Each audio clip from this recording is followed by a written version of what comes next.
The Aryan final birth days of a fire of Elizabeth I. The last Tudor silence. Hey guys, tonight we begin in the final days of Queen Elizabeth I, the last Tudor monarch, and one of England's most recognisable rulers. She guided her country through an era of artistic brilliance, hard-won victories, and the early shaping of empire. But behind the crown and the public theatre of power was a private ending that remains strangely difficult to pin down. No dramatic last speech, no clear cause, no tidy conclusion, just a slow retreat into silence, and a death that still invites questions. So before you get comfortable, take a moment to like the video and subscribe, but only if you genuinely enjoy what I do here. And tell me in the comments where you're listening from, and what time it is for you right now. I always love seeing who's drifting in from around the world. Now, dim the lights. Maybe switch on a fan for that soft background hum. Settle your shoulders. Let your breathing slow down. And let's step quietly into Richmond Palace, where England's greatest queen is coming to the end of her reign. Winter 1602. The Queen begins to fade. By the winter of 1602, Elizabeth was nearing 70, an age few reached in Tudor England. The body that had carried the crown for decades was beginning to show the cost. The porcelain mask, maintained for years with powders and paints, could not fully hide the fragility beneath. The auburn wigs, once symbols of youth, control, and permanence, sat atop a frame worn down by 44 years of constant rule. For nearly half a century, she had reigned alone. She had outlasted rivals. She had buried suitors. She had watched favourites rise and fall. She had defeated threats that could have ended her dynasty. But now, that iron steadiness was loosening. Those around her began to notice changes that were hard to describe, but impossible to ignore. Her appetite diminished. Her presence at court became sporadic. Meetings were cancelled, decisions delayed. The energy that once radiated from Whitehall, that sense that the Queen was always in command, always watching, began to thin. And as the year turned, whispers threaded through the tapestried halls of Richmond Palace. The Queen was fading, not collapsing, not publicly ill, just fading, quietly, painfully. And there had been loss, deep personal loss. Because 1 year earlier, in 1601, Elizabeth had signed the death warrant of Robert Devereux, the Earl of Essex. He had betrayed her, led a failed rebellion, tried to seize power, and yet she had loved him in her own way. Some said it was motherly affection. Others insisted it was more complicated than that. But whatever it was real enough that watching him walk to the scaffold left a wound she never truly closed. In the months that followed, it was as if something in her spirit began to wear away. A strange vigil, refusing sleep, refusing food. In her final winter, Elizabeth began keeping long, unsettling vigils. She would stand for hours, not pacing, not moving, simply standing, upright, silent, stubborn, as if refusing the body's natural rhythms could somehow delay what was coming. She refused to sleep, refused to eat. Servants whispered that she rarely sat down at all, and when she did, it was stiff and brief, as if resting were a kind of surrender. When she spoke, which became less and less, her voice sounded thin, a voice that once cut through parliaments and foreign courts, now trailing off like smoke. At times, she would stare into an empty fireplace for hours, unmoving, eyes fixed on soot and stone as though she were looking past it, into something only she could see. Her physicians offered tinctures, tonics, prayers. She dismissed them all.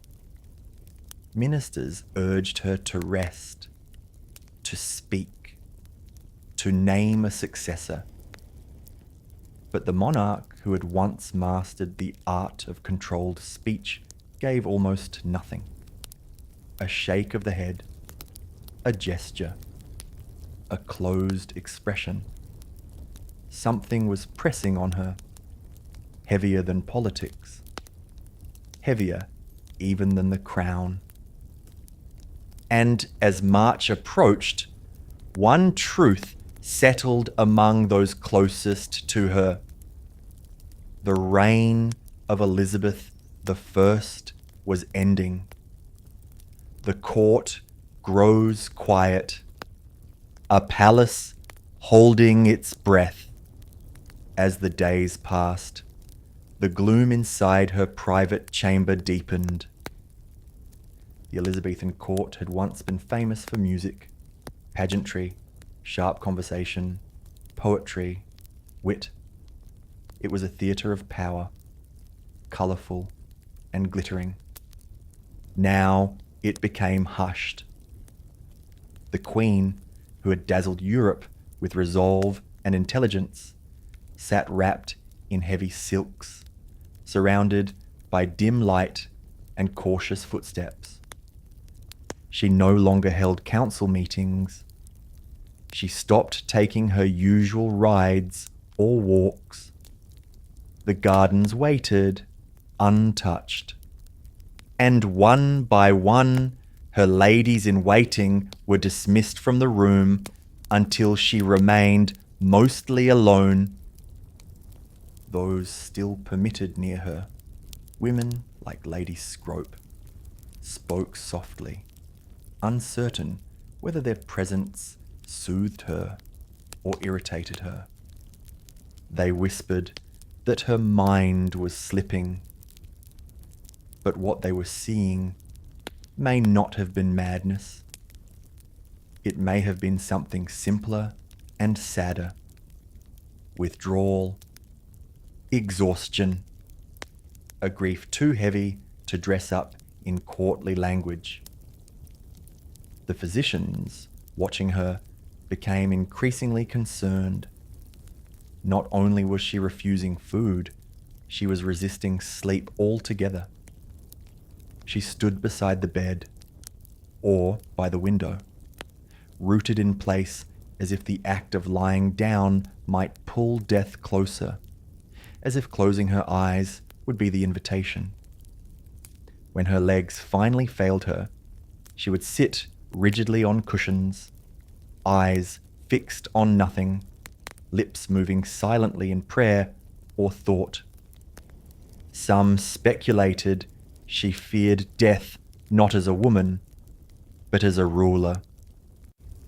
For decades, Elizabeth had been the embodiment of England itself. To die meant to let go of control, of the nation, her image, her story. And perhaps control was the final thing she could not release. The body declines. A queen who will not be examined. Her health began to fail in slow, unmistakable ways. A persistent cough. A paleness that no powder could fully hide. Weight loss that hollowed her frame beneath ornate gowns.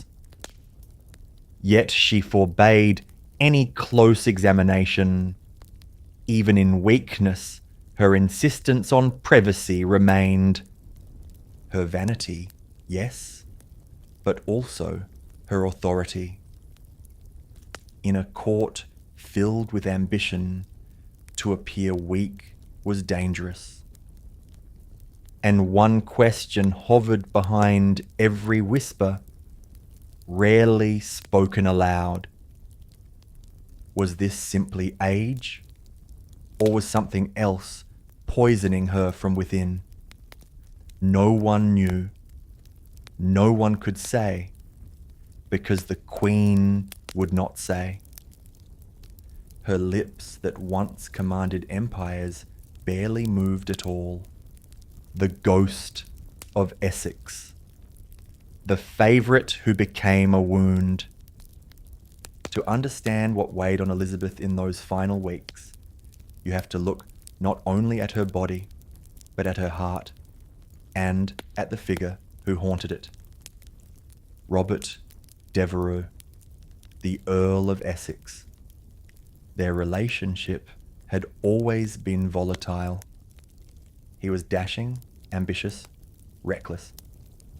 He flattered her, defied her, then begged forgiveness. He was gifted, and he was dangerous. In him, she saw both promise and peril. For a time, she favoured him, elevated him, gave him influence. But ambition curdled into treason. In 1601, Essex attempted a coup, desperate, ill-planned, driven by a belief that he could force the Queen's hand and secure his own power. The Crown could not tolerate that. Elizabeth signed the warrant herself. And when he was beheaded in the Tower, witnesses say something in her changed. Not simply sadness, something sharper, a corrosive guilt. Some claimed she kept a locket with his portrait. Others insisted she muttered his name at night. Whether those details were true or romantic invention, the effect was undeniable. Elizabeth, once untouchable, appeared wounded in a way no politics could repair. What we might now recognize as depression was then framed as melancholia, a spiritual and bodily imbalance. But those around her saw the shift clearly. Her laughter vanished, her eyes dulled, her energy drained. Courtiers who once competed for her approval began to step more cautiously, afraid of her moods. She stopped composing letters, stopped approving documents. She even stopped attending chapel, a sign that shocked many, given her identity as the Protestant queen who had shaped England's faith. And perhaps most telling of all, she refused music. Elizabeth had loved music all her life. She sang, played instruments, surrounded herself with composers and poets. Now she demanded silence. It was as if her heart had broken first, and her body simply followed. The realm holds its breath. A queen's silence becomes England's silence. As March of 1603 drew near, her decline was no longer private. Grief and withdrawal became visible to everyone within the palace. The Queen, who had outwitted kings and silenced dissent, seemed adrift in her own chamber. She would not speak of her condition. In truth, she barely spoke at all. Questions were answered with gestures, nods, a wave of the hand. Days passed without a full sentence. When advisers pressed her about affairs of state, about succession, about her own health, she turned away, retreating inward as if words had become too heavy to lift.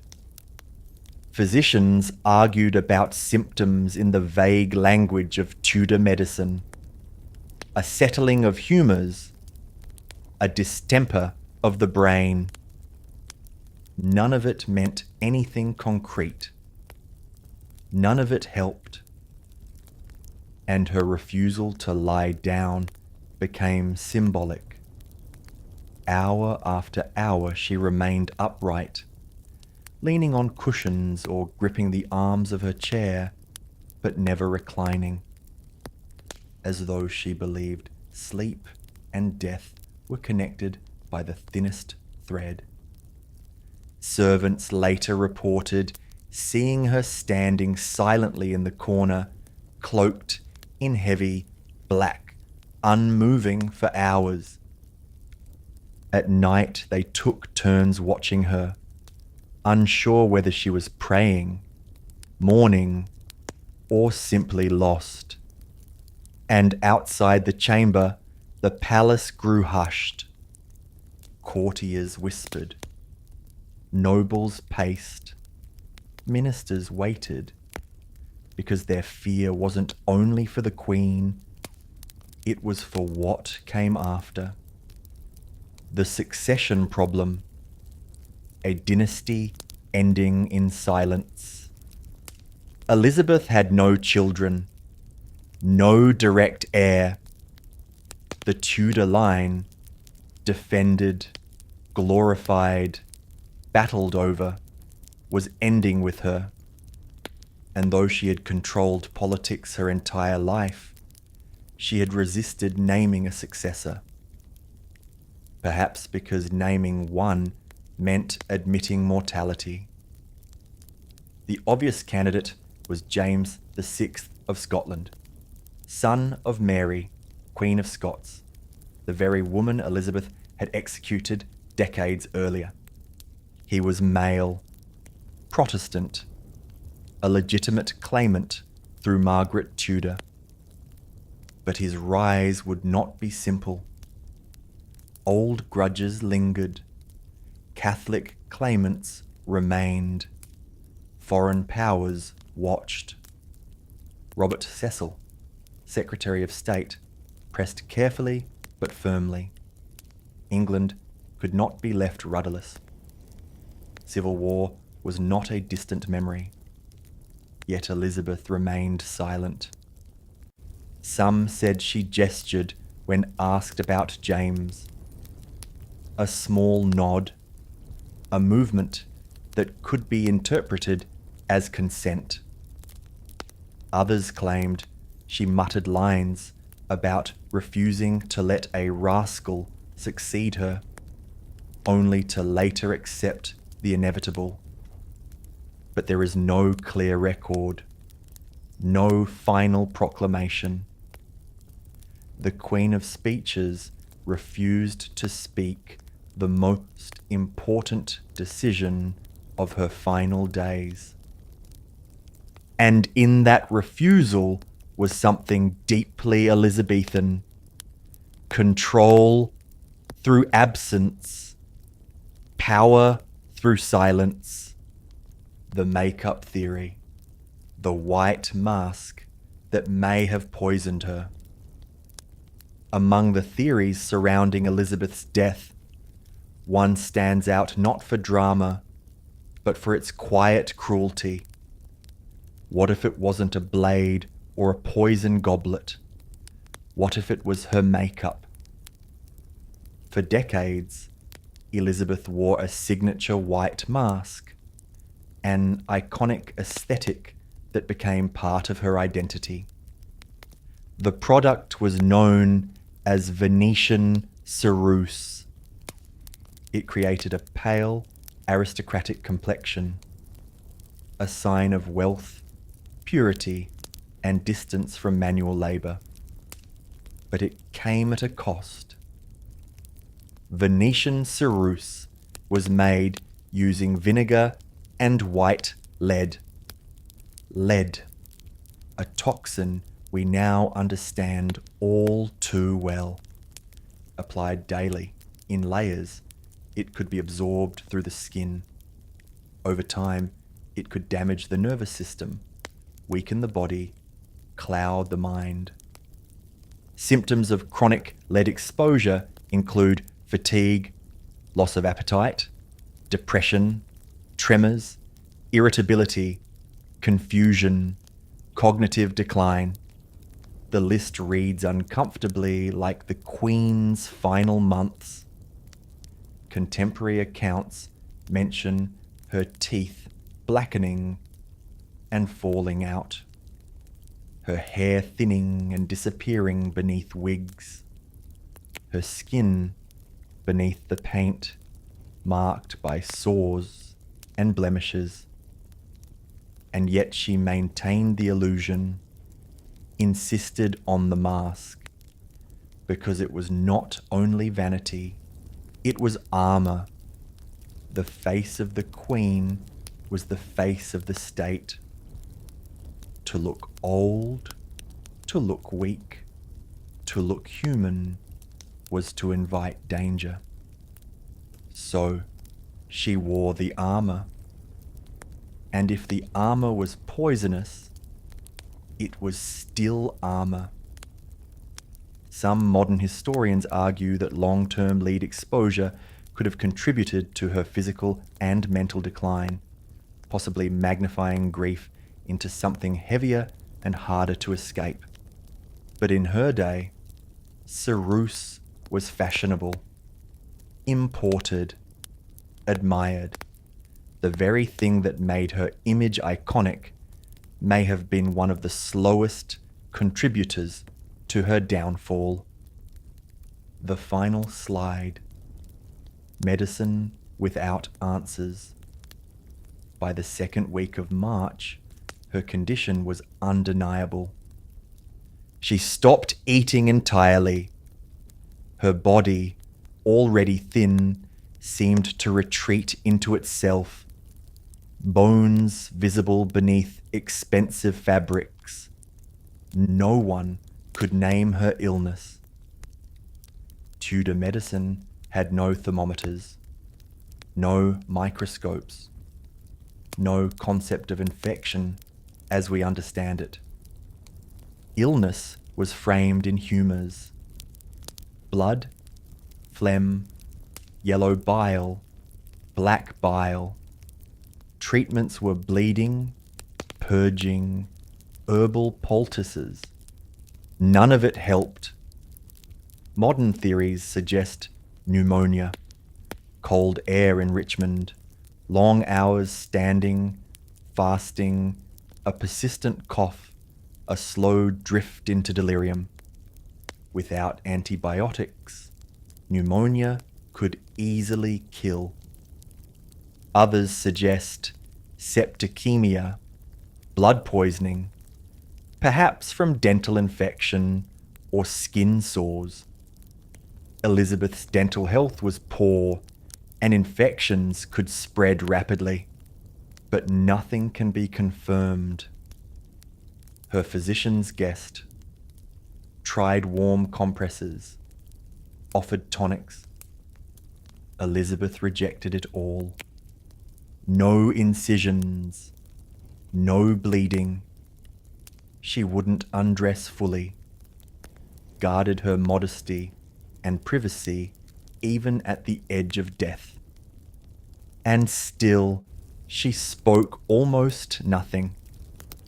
The silence became part of the illness and part of the legend. Refusing sleep. Standing watch over death. As the hours grew colder, a peculiar reality set in. Elizabeth refused sleep. completely. Not occasionally. Not for a night.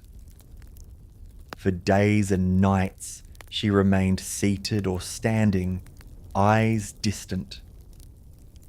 To her attendants, it seemed she feared not death itself, but the step that preceded it, surrender. In Tudor thinking, sleep was often described as a temporary death, the soul drifting, vulnerable. Even a highly intelligent monarch could hold superstitions in the body, especially when frightened. Her refusal carried grief, fear, and defiance all at once. Servants tried music. She refused it. Warm drinks. She waved them away. Comfort. She rejected it. It was as if she was keeping vigil over her own ending, refusing to invite it in. Her legs swelled. Her breath grew shallow. She collapsed more than once. On one occasion, she was found crumpled beside her chair, unwilling to call out. After that, ladies stayed near her, hovering like ghosts. Even they no longer spoke unless spoken to first. And then, at last, the body gave out. When she finally agreed to lie in bed, it wasn't peace. It was exhaustion. They placed her beneath the covers gently, like a fragile relic being lowered into silk. And for those watching, it felt like the beginning of the end, the final hours. A queen without a last speech. The moment Elizabeth allowed herself to be laid in bed, the room changed. The silence grew heavier, more sacred. Advisors, ladies, physicians gathered, each aware that this was not only the death of a woman, but the closing of an age. Candles flickered. Tapestries muffled footsteps. Outside the palace held its breath, and still Elizabeth said nothing. She had once been a queen of eloquence, a master of language. Her speeches could rouse armies and steady nations. Now no parting phrase emerged, no farewell to her ladies, no instruction to her council, no final address to the realm. Only faint gestures, a movement of the eyes, a small nod, a tremble of the hand. Some thought she reached toward a crown resting nearby. Others claimed she gestured toward a portrait of James. But there were no clear declarations. What did she see in those hours? Perhaps the young girl once imprisoned under her sister Mary. Perhaps Tilbury, standing before troops, declaring she had the heart and stomach of a king. Perhaps poets and explorers. Perhaps religious war. Perhaps the execution of Mary, Queen of Scots. Perhaps Essex, a life of power, shadowed by loneliness. Outside her chamber, preparations were already underway. Courtiers packed quietly. Ambassadors wrote coded letters. Messengers waited with horses ready. Everyone knew what came next, but until her final breath, England had no new monarch. Because until the moment she was gone, Elizabeth was still Queen. Dawn, March 24th, 1603. It was over. In the last hours, the Queen no longer responded to touch or sound. Her breathing became shallow, irregular. Her skin took on an ashen hue. Lady Scrope remained close, holding her hand, dabbing her brow with rosewater. Others whispered prayers, some aloud, some silently. No one dared announce death too soon. Messengers waited at the gates, ready to ride to Scotland. Robert Cecil stood still with papers folded in his hand, his political masterpiece, a peaceful succession, depending on the fragile breaths of the woman before him. And then, just before dawn, it happened. No cry, no gasp, just silence. The room remained motionless for a long moment, as if everyone feared the breath might return. And then Lady Scrope covered the Queen's face with a linen cloth. It was over. Elizabeth I was dead. After the breath, the wheels turn. Tradition held that her body remain undisturbed for a time. Ladies kept vigil. A single candle burned near the bed.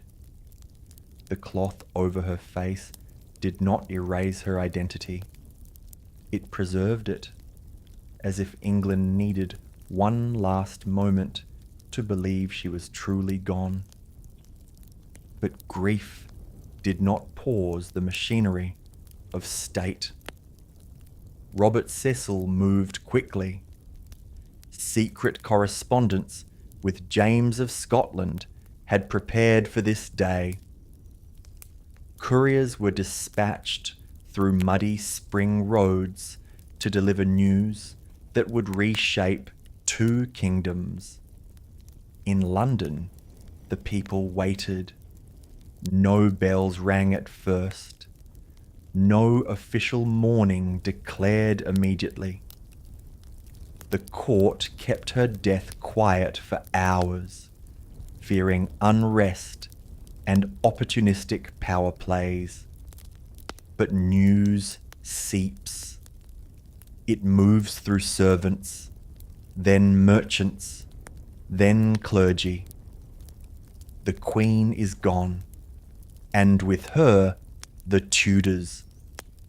The Privy Council met urgently, and within hours, James VI of Scotland was proclaimed James I of England. A new dynasty began, but it began beneath the shadow of a woman who had held the country together through sheer presence. And now that presence was gone, the body beneath the mask. A queen becomes human. After the succession was announced, attention shifted to Elizabeth's body. She had guarded her image obsessively in life, rarely seen without full regalia. White lead makeup, elaborate gowns, fiery wigs. Even in her final days, she kept the chamber dark, denied most visitors. Vanity, yes, but also strategy. Weakness was a risk in a court with sharp teeth. Now, in death, the illusion could not hold. As her ladies prepared her for burial, they saw what had long been hidden beneath silk and powder: bruising, lesions, the pallor of sickness, hands thin and bony where rings once glittered, hair wispy and pale. There was no denying it. She had been dying long before she allowed anyone to see it. And yet, in that exposure, there was something profound. She was no longer Gloriana, no longer the virgin queen on coin and canvas. She was a woman who had carried a kingdom for decades and paid for it in her body. Her body lay in state, royal robes, crown above her brow, orb and scepter nearby, and her people still came to pay respect, not only to the symbol, but to the person. A woman of contradictions, powerful and alone, brilliant and burdened, fierce and fragile. The funeral, the end of the Tudors. On April 28th, 1603, more than a month after her death, Elizabeth was finally laid to rest. The delay was not neglect, it was reverence. England had lost its longest reigning monarch to that date, and the ceremony had to match the scale of her legacy. The procession moved from Whitehall toward Westminster Abbey. London streets filled with mourners, nobles and commoners, clergy, merchants, children lifted onto shoulders. There were no cheers, only bells and the slow shuffle of boots on stone. Her coffin was draped in velvet and carried on a massive hearse drawn by horses. Above it sat an effigy of Elizabeth dressed in state robes, crown, orb, and scepter. So lifelike that some believed it was the real body displayed upright. Behind the hearse marched officials, nobles, members of parliament, foreign ambassadors. A queen was being buried, and an era was being mourned. At Westminster Abbey, she was interred beside her half-sister, Mary I, a grim, symbolic reunion between two queens once divided by religion and rivalry. The inscription speaks of partnership in throne and grave. History, as always, has a taste for irony. The funeral did not only close a life, it closed the Tudor dynasty. The Elizabethan age was over. What killed the Virgin Queen? Theories that still whisper. More than 4 centuries later, the mystery remains. Elizabeth did not die in battle. Not by obvious assassination. Not by a single dramatic illness with clear cause. Her decline was slow, private, and tangled. Some argue the simplest theory, old age, and the physical cost of long reign, compounded by refusing food and rest. Others point to pneumonia, a chill, a cough, damp conditions, weakened body, no antibiotics. Others consider lead poisoning from Venetian ceruse. Years of toxic exposure affecting body and mind. Others suggest blood poisoning from dental infection or skin sores. And some focus on the psychological toll: grief, depression, isolation, the crushing pressure of rule. In truth, it may have been all of these at once: age, illness, toxin, sorrow, woven together. A queen who carried a nation may have finally been crushed beneath it. And yet, in her silence, she left no confession, only legend, the echo, a silence that became myth. Elizabeth's death did not simply end a life. It ended an identity England had worn for more than 40 years. When she took the throne, the country was fractured by religious conflict and threatened by foreign powers. Through political intelligence and theatrical leadership, she turned England into a confident kingdom with a growing presence on the world stage. Her death revealed how much had been held together by personality alone. The succession to James was peaceful, a triumph of planning, but the shift was enormous. The Tudor flame went out. The Stuart dawn began. And what lingered in memory wasn't only politics, it was her persona. Tilbury, the refusal to marry, the jewels and gowns, the crafted image of permanence. Even her final silence became part of the performance. She gave no dying speech, no plea, no confession. She exited like she ruled, withholding, controlled, unknowable. She died alone, but she did not die forgotten. And now, as that royal chamber fades into darkness, we turn to something that seems entirely different. A drink, a bean, a bitterness that would become sweetness.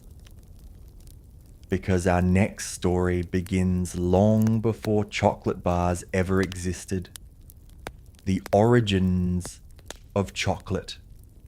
Bitter, frothy, sacred. Long before chocolate lined grocery shelves and hot cocoa warmed winter hands. Cacao was something else entirely. It wasn't sweet. It wasn't even eaten. It was drunk, bitter, frothy, intense, and it was sacred. For ancient peoples of Mesoamerica, the cacao bean held more than flavor. It held meaning, power, status, a connection to gods. Our story begins over 3,000 years ago, deep in the tropical rainforests of what is now southern Mexico. The Olmecs, one of the earliest complex civilizations in the Americas, were likely among the first to cultivate cacao. Much of Olmec history remains mysterious, but archaeological evidence suggests cacao was used in ritual contexts, possibly consumed by elites or spiritual figures, not as casual refreshment, as ceremony, as something meant to alter the inner world. But it was the Maya who elevated cacao into a divine gift. From roughly 250 to 900 CE, the Maya world spread across Central America. Cities like Tikal and Copan, towers and temples, calendars, and cosmology. And in that world, cacao was revered. According to Mayan tradition, cacao was bestowed by the gods. The Popol Vuh, a sacred text, speaks of creation in ways that bind humans to plants, to sustenance, to sacred substances. Cacao became part of that symbolic foundation. It was used at coronations, at marriages, at religious ceremonies, and even in death. Vessels of cacao were placed in tombs, offerings meant to nourish the dead beyond the veil. The drink itself was nothing like the chocolate we imagine now. It was cold, often spiced with chili, sometimes thickened with maize, poured from vessel to vessel to create foam, because froth was prestige, proof of quality, proof of skill. And cacao wasn't only sacred, it was practical. It became currency. A few beans could buy food. More could buy animals. People stored cacao like money, traded it, and even counterfeited it. To the Maya, chocolate wasn't a treat. It was life, wealth, ceremony, and status braided together. It was the drink of gods and kings. And its journey was only beginning. As the Maya world gave way to the rise of the Aztec Empire, cacao did not lose its power. If anything, it became even more deeply entwined with authority, ritual, and control. The Aztecs did not grow cacao easily. Their capital, Tenochtitlan, sat in a highland basin where cacao trees struggled to survive. Instead, cacao arrived as tribute. Provinces under Aztec domination were required to deliver vast quantities of cacao beans to the imperial capital. Crates of dried pods flowed into the city alongside feathers, gold, jade, and captives. Cacao was wealth you could drink. For the Aztec elite, chocolate was a marker of rank. Commoners rarely consumed it. Warriors, priests, and nobles drank it thick and bitter, often flavored with vanilla, annatto, or chili. Honey was sometimes added, but sweetness was never the point. Strength was. The Emperor Montezuma II was said to drink dozens of cups each day. Chroniclers described him consuming chocolate before visiting his wives, believing it increased vitality and endurance. Whether true or embellished, the association between cacao and power was firmly established. Cacao was also moralized. It was believed to balance the body, to fortify the spirit, to sharpen the mind. But it could also be dangerous if misused. Excessive consumption was frowned upon for those of lower rank. This was not a democratic pleasure. It was a privilege. And like all privileges, it was guarded. When the Spanish arrived in the early 16th century, they did not immediately understand what they were seeing. The bitter drink repelled them at first. They were accustomed to sugar, wine, and honeyed beverages. Chocolate, as the Aztecs drank it, was strange, harsh, peppery, but they noticed something else. Cacao beans functioned as money. They were counted, stored, stolen, protected, and the Spanish, masters of extraction, quickly recognized value when they saw it. Hernán Cortés wrote of cacao extensively. He observed its use as currency, its ritual significance, and its central role in Aztec society. He sent beans, tools, and recipes back to Spain. Slowly, the transformation began. Sugar was added, spices were altered, the bitterness softened. What had been sacred became fashionable. By the 17th century, chocolate houses appeared across Europe. In Spain, France, and England, the drink became a symbol of refinement and luxury. It was served in porcelain cups, discussed by philosophers, traded by merchants, taxed by governments. But something essential had changed. Chocolate had been stripped of its spiritual roots. Its gods were gone. Its rituals reduced to etiquette. The cacao bean had crossed the ocean and been reborn as commodity.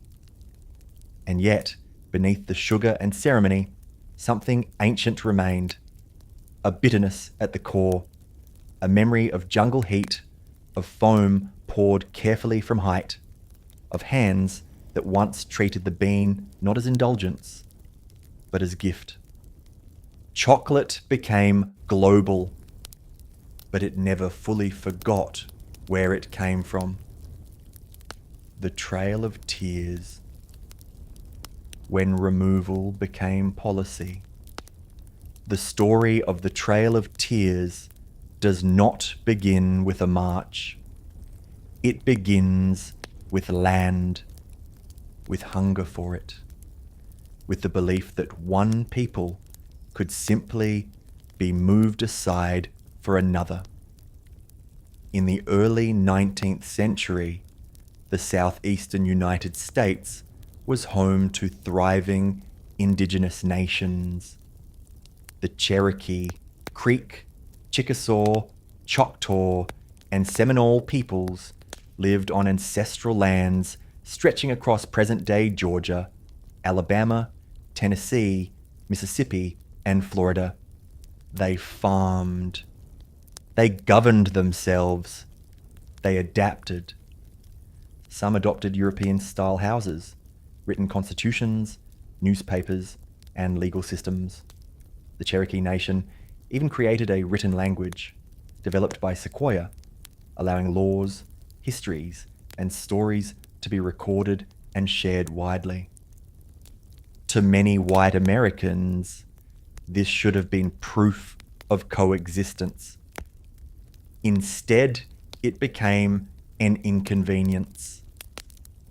As cotton cultivation expanded and land values soared, pressure mounted. Settlers wanted fertile ground, politicians wanted expansion, and the presence of sovereign indigenous nations stood in the way. The solution, they decided, was removal. In 1830, President Andrew Jackson signed the Indian Removal Act into law. It authorized the federal government to negotiate treaties, forcing native nations to exchange their lands east of the Mississippi River for territory farther west. Negotiation, however, is a generous word. Coercion, deception, and outright fraud were common. Some treaties were signed by individuals without authority. Others were forced under threat. Resistance was ignored. The Cherokee fought back through the courts. In Worcester versus Georgia, the US Supreme Court ruled that Georgia's laws had no authority over Cherokee territory. The ruling meant nothing. Andrew Jackson reportedly dismissed it entirely. The machinery of removal moved forward. Beginning in the late 1830s, thousands of indigenous people were rounded up by soldiers. Families were forced from homes with little warning. Crops were left unharvested, possessions abandoned. They were placed into stockades, then marched. The routes varied, but the conditions did not. Winter cold, scarce food, contaminated water, disease. The Choctaw were among the first. One of their leaders described the journey as a trail of tears and death. The phrase would endure. The Cherokee removal of 1838 to 1839 became the most infamous. Approximately 16,000 Cherokee were forced westward. Around 4,000 died along the way. Children, elders, entire families. Some collapsed on the road and were left behind. Others buried loved ones in shallow graves before continuing, because stopping was not permitted. This was not accidental suffering. It was policy. The Trail of Tears was not a single road, but many paths soaked in grief. It reshaped the American landscape and fractured cultures that had existed for centuries. Survivors reached Indian Territory, present-day Oklahoma, weakened but not erased. They rebuilt. They remembered. And the memory has never faded, because removal was not just about land. It was about who was allowed to belong and who could be discarded. The Salem witch trials. Fear, faith, and accusation. In the winter of 1692, something strange settled over Salem village. It began quietly. A few young girls experienced fits, screaming, convulsions, incoherent speech. Local physicians could find no physical cause. The diagnosis they offered was spiritual. Bewitchment. Salem was a Puritan community deeply steeped in religious anxiety. Sin was everywhere. The devil was active. Misfortune was never random. When fear entered, it found fertile ground. Under pressure, the girls named names. Women on the margins of society were accused first. The poor, the outspoken, the enslaved. Tituba, an enslaved woman of Caribbean origin, was among the first accused. Under interrogation, she confessed likely under coercion, and her confession confirmed the worst fears of the community. Accusations spread. Neighbors accused neighbors. Children accused adults. Spectral evidence was accepted in court. Dreams, visions, feelings. If someone claimed they saw your spirit harming them, it could be enough. By summer, hysteria had overtaken reason. 19 people were executed by hanging. One man, Giles Corey, was pressed to death under heavy stones for refusing to plead. Dozens more died in prison. The accused were not witches. They were victims of a society gripped by fear, rigid belief, and the need for explanation. When the trials finally ended, the community was left hollowed out. Judges recanted, apologies were issued, but lives could not be restored. Salem became a warning about what happens when fear becomes authority, when belief outruns evidence, when accusation replaces understanding. As autumn settled over Massachusetts in 1692, Salem's fear did not fade with the heat. It thickened. The air grew colder, the days shorter, and the sense of divine scrutiny intensified. In Puritan belief, winter was not just a season, it was a test. Cold, hunger, illness, and isolation were thought to expose spiritual weakness. If witches existed, this was the time they would strike. The court of Oya and Termina continued its work with grim efficiency. Accusations were no longer shocking, they were expected. The machinery of suspicion had found its rhythm. Once accused, an individual entered a closed loop. Denial was interpreted as deception. Confession was proof of guilt. Naming others was proof of sincerity. Every outcome fed the system. What disturbed some observers was how often accusations aligned with existing social tensions. Property disputes resurfaced as testimony. Old arguments became spectral attacks. Women who inherited land, spoke forcefully, or lived independently were disproportionately accused. This was not coincidence. Salem was a rigid hierarchy held together by conformity. Anything that challenged that structure felt dangerous. Witchcraft became the language through which anxiety expressed itself. Inside the jail, conditions were brutal. Prisoners were shackled, often in chains so heavy they could barely move. They paid for their own food, bedding, and restraints. Families sold land to cover costs. Children were imprisoned alongside parents. Some accused gave birth in their cells. Disease spread quickly. The psychological toll was immense. Prisoners were encouraged to confess, not to save their souls, but to save their lives. Those who confessed were spared execution, though they remained imprisoned. Those who refused were condemned. This created a moral paradox. Innocence led to death. False confession offered survival.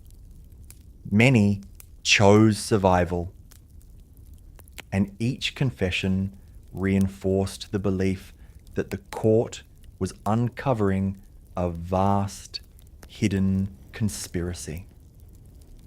The devil, it seemed, was everywhere. Public executions were staged as warnings. Gallows were erected on Proctor's Ledge.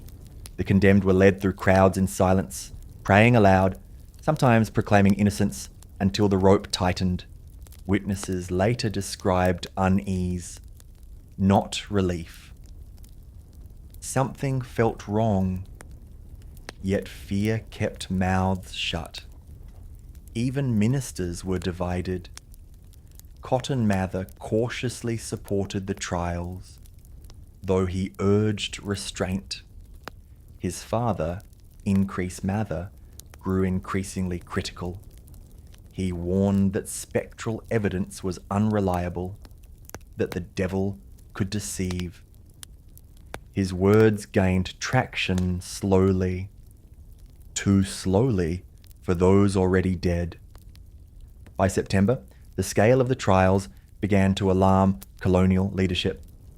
Accusations had reached the governor's circle. If even the elite were vulnerable, the system threatened itself. Governor William Phipps intervened. The court of Oya and Termina was dissolved. A new court was established. Spectral evidence was no longer admissible. Almost immediately, convictions collapsed. Those awaiting execution were spared. Prisoners were gradually released. The panic did not end with clarity. It ended with embarrassment. No formal admission of wrongdoing came immediately.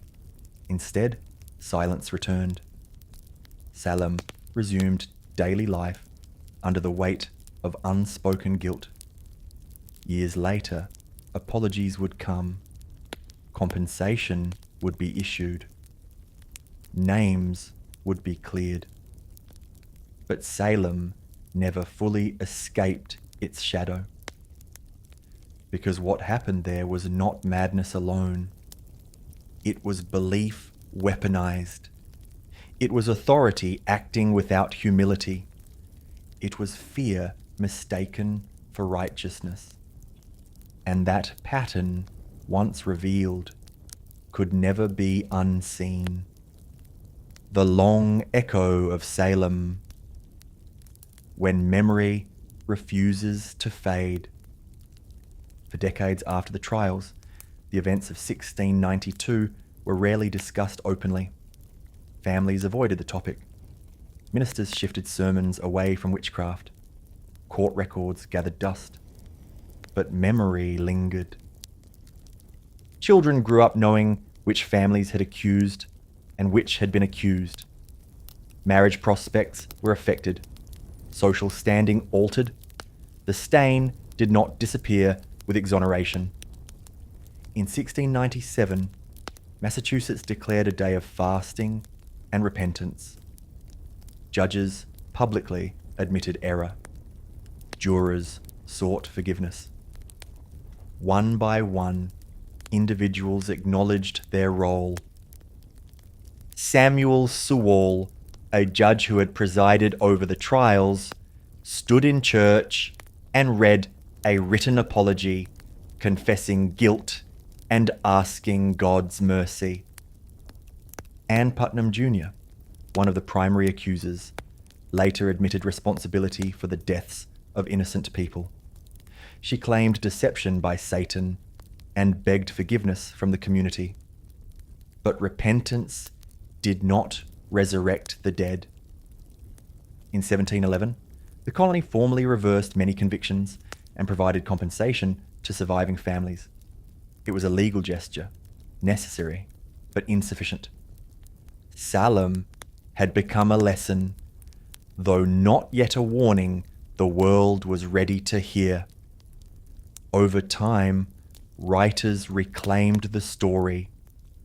Historians reframed it. Playwrights repurposed it. The trials became a metaphor for McCarthyism, for political purges, for ideological conformity. Whenever accusation replaces evidence, Salem is invoked.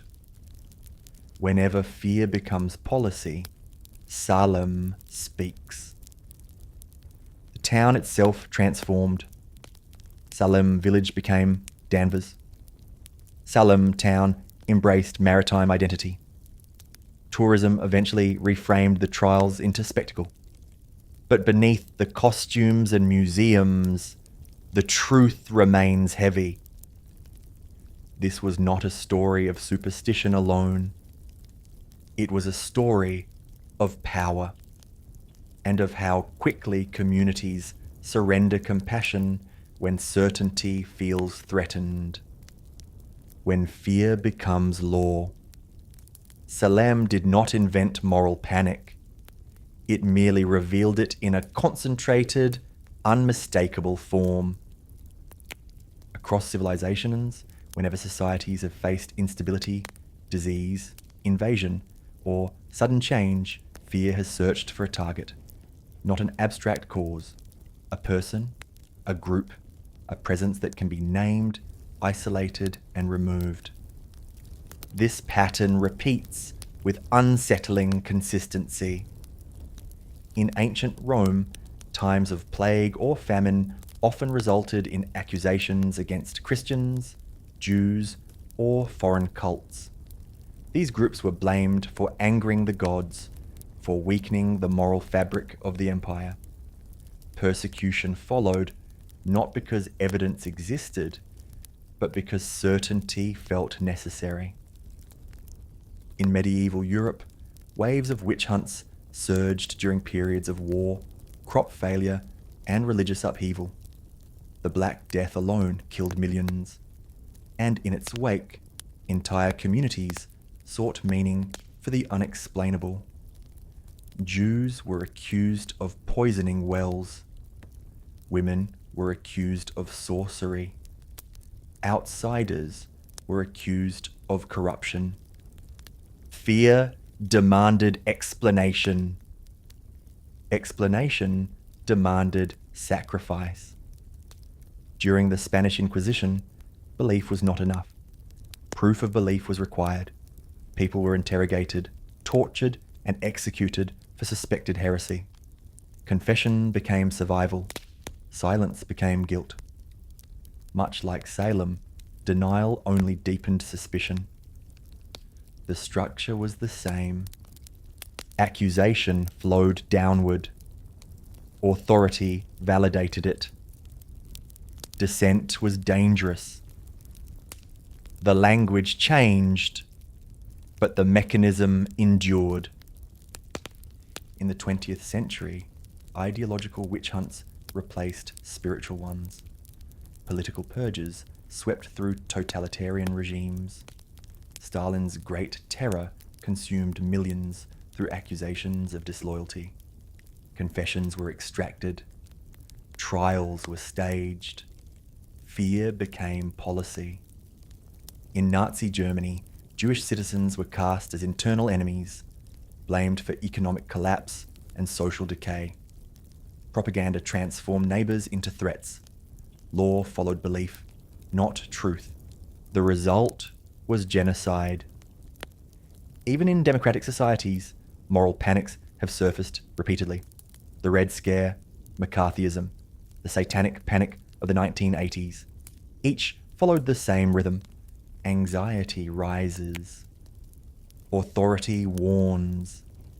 Accusations spread. Evidence becomes secondary. Salem was not a historical anomaly. It was a blueprint. And that blueprint still exists, dormant but intact, waiting for the right conditions. The psychology of fear. Why panic spreads. Fear does not require logic to spread. It requires uncertainty. When people feel unsafe, their nervous systems shift into survival mode. The brain seeks patterns, threats, explanations. Ambiguity becomes intolerable. In this state, simple answers feel comforting, even if they are false. Witchcraft, traitors, conspirators, contaminators. These ideas reduce complexity. They turn chaos into narrative. They offer the illusion of control. Once a group accepts that danger is hidden and everywhere, suspicion becomes a form of vigilance. Accusation feels like protection. Salem's accusers believed they were saving their community. So did inquisitors. So did political enforcers. So did every moral panic before and since. The tragedy lies not in cruelty alone, but in conviction. People commit extraordinary harm when they believe they are right. Social reinforcement accelerates the process. When leaders validate fear, when institutions reward accusation, when silence is safer than dissent, panic becomes contagious. Doubt disappears. Empathy follows. Salem showed how quickly this can happen in a small village. History shows it can happen on a global scale. Memory and erasure. Who gets remembered? One of the most unsettling aspects of moral panics is how quickly they are forgotten or reshaped. Victors write history. Survivors adapt. Institutions move on. In Salem, the names of the executed faded faster than the names of judges. For generations, the trials were footnotes rather than warnings. The same pattern appears elsewhere. Victims are reduced to numbers. Atrocities become chapters. Time dulls urgency, yet memory persists beneath the surface. Descendants carry it. Communities remember it. Stories resurface when conditions echo the past. That is why Salem returns again and again, not because it was the worst atrocity, but because it was small enough to see clearly. It strips away excuses. No empire forced it. No foreign army demanded it. It was ordinary people, acting with certainty. The quiet thread. How history connects. What links Elizabeth I's silent death, Cacao's transformation, forced removals, and Salem's hysteria is not coincidence. It is power. Who holds it? Who loses it? Who is allowed to define reality? Elizabeth controlled image until death. Chocolate moved from sacred to commodity under empire. Indigenous nations were removed when land became more valuable than people. Salem executed innocence when fear outweighed justice.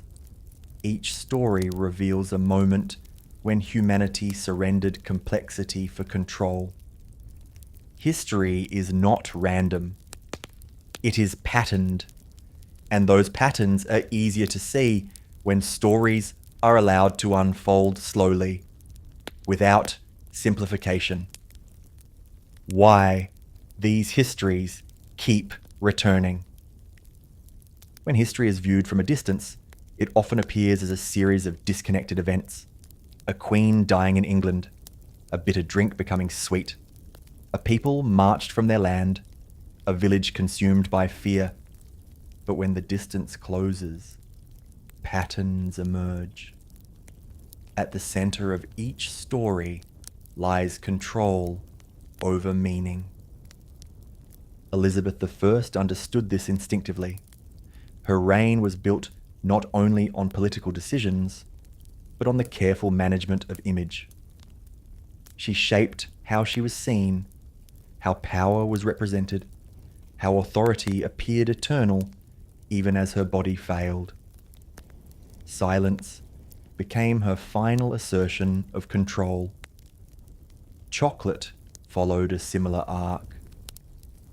Once sacred, it carried meaning dictated by gods and ritual. When it entered European hands, that meaning was rewritten.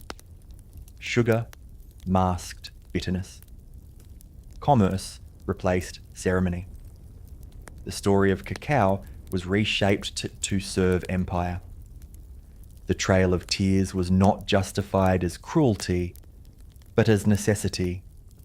Language was weaponized. Removal was framed as protection. Progress was invoked as moral truth. Power did not simply move people. It redefined reality to make the movement acceptable. Salem did the same. Fear became explanation. Accusation became evidence. Law followed belief rather than fact. The story told about witches made punishment feel righteous. In every case, the most dangerous force was not violence alone. It was narrative. Who gets to decide what is true? Who gets to decide what is necessary? Who gets to decide who belongs? History repeats not because people fail to remember facts, but because stories are retold in ways that justify harm. When systems feel threatened, the turn toward certainty. Systems under stress seek certainty. When stability cracks, ambiguity feels dangerous. Questions become threats. Complexity becomes weakness. Elizabeth's refusal to name a successor reflected this tension. To acknowledge succession was to admit impermanence, and impermanence destabilizes systems built on continuity. In colonial America, indigenous sovereignty represented ambiguity. Native nations existed within the borders of the United States, but outside its control. Their presence challenged the narrative of inevitable expansion. Removal resolved that ambiguity by force. Salem's uncertainty was spiritual. Crop failures, illness, war, political instability. The Puritan worldview demanded meaning. Witchcraft offered it. Certainty does not need to be correct. It only needs to be shared. Once shared, it becomes self-reinforcing. Those who challenge it are cast as enemies. Those who question it are suspected. Those who remain silent survive, at least temporarily. This is not a moral failing of individuals alone. It is a structural response to fear, and it is deeply human. The cost of silence. What is not said. One of the most haunting aspects of these histories is how much remains unspoken. Elizabeth said almost nothing at the end. Her silence forced others to interpret, speculate, and project. That silence preserved her mystique, but left questions unresolved. The victims of the Trail of Tears were rarely given voice in official records. Government documents spoke of numbers, logistics, treaties. They did not speak of children dying in snow, of elders collapsing on roads, of songs sung for the dead who could not be buried properly. In Salem, many who doubted the trials said nothing until it was safe. Silence was survival. But silence also enabled continuation. Silence is not neutral. It shapes outcomes. History remembers actions, but it is equally shaped by inaction, by the moments when people knew something was wrong and chose not to speak. This does not make those people villains. It makes them human. Fear constrains courage. Memory as resistance. Why these stories are told slowly. To tell history slowly is an act of resistance. It resists simplification. It resists moral shortcuts. It resists the urge to divide the past into heroes and monsters. When stories are rushed, they become lessons stripped of texture. When they are slowed, they become mirrors. Elizabeth I becomes not just a monarch, but a woman navigating power in a world that punished vulnerability. Chocolate becomes not just a treat, but a record of exploitation and adaptation. The Trail of Tears becomes not just policy, but lived suffering. Salem becomes not just hysteria, but a study in fear's anatomy. Slowness allows discomfort to surface. It allows contradiction. It allows empathy without excuse. That is why these stories endure. Not because they are dramatic, but because they are unresolved. History as a living current. History does not end when a chapter closes. The effects of Elizabeth's reign shaped monarchy for centuries. The commodification of cacao still affects labour practices today. The trauma of removal lives on in Indigenous communities. Salem's lesson resurfaces whenever accusation replaces evidence. These are not finished stories. They are ongoing.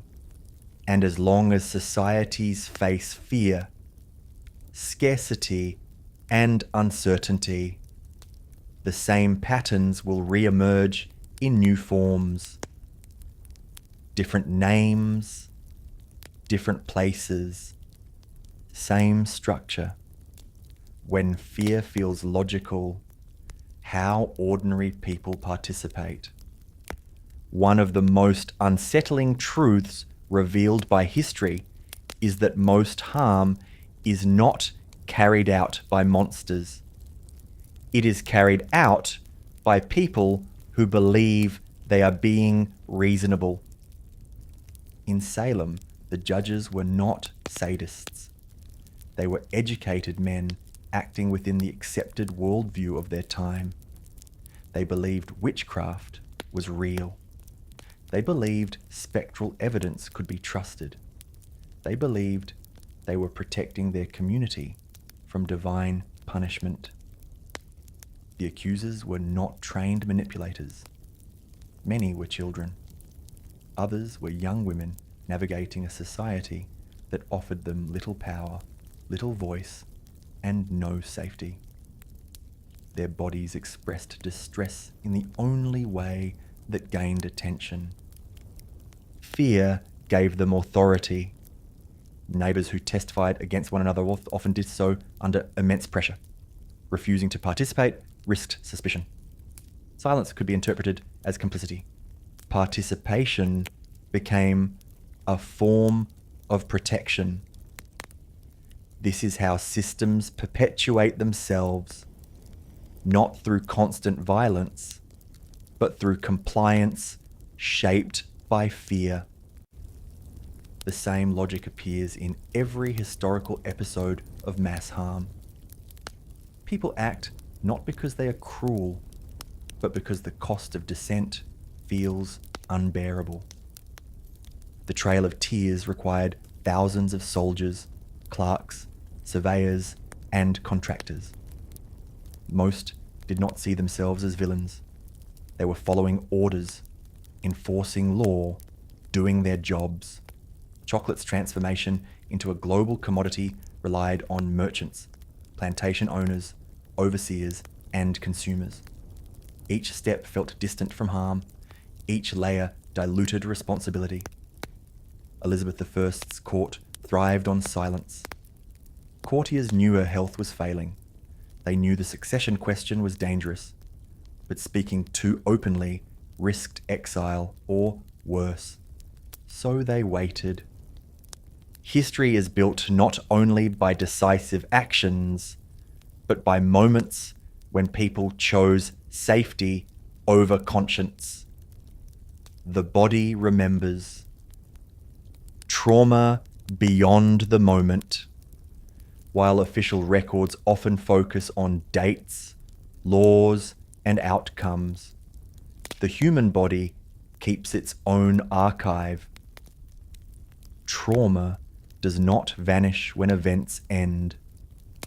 For Indigenous peoples forced westward, the Trail of Tears was not a singular event, but a rupture that reshaped identity. Displacement disrupted relationships to land, ceremony, and ancestry. Grief did not end upon arrival. It settled into daily life. For survivors of Salem, the psychological toll lingered. Imprisonment, public accusation, and near execution altered how people trusted neighbours, institutions, and faith itself. Some withdrew from community life. Others carried quiet resentment or shame. Generational trauma is not metaphorical. It is transmitted through stories, silences, behaviours, and nervous systems. Children learn what the world feels like from the adults around them.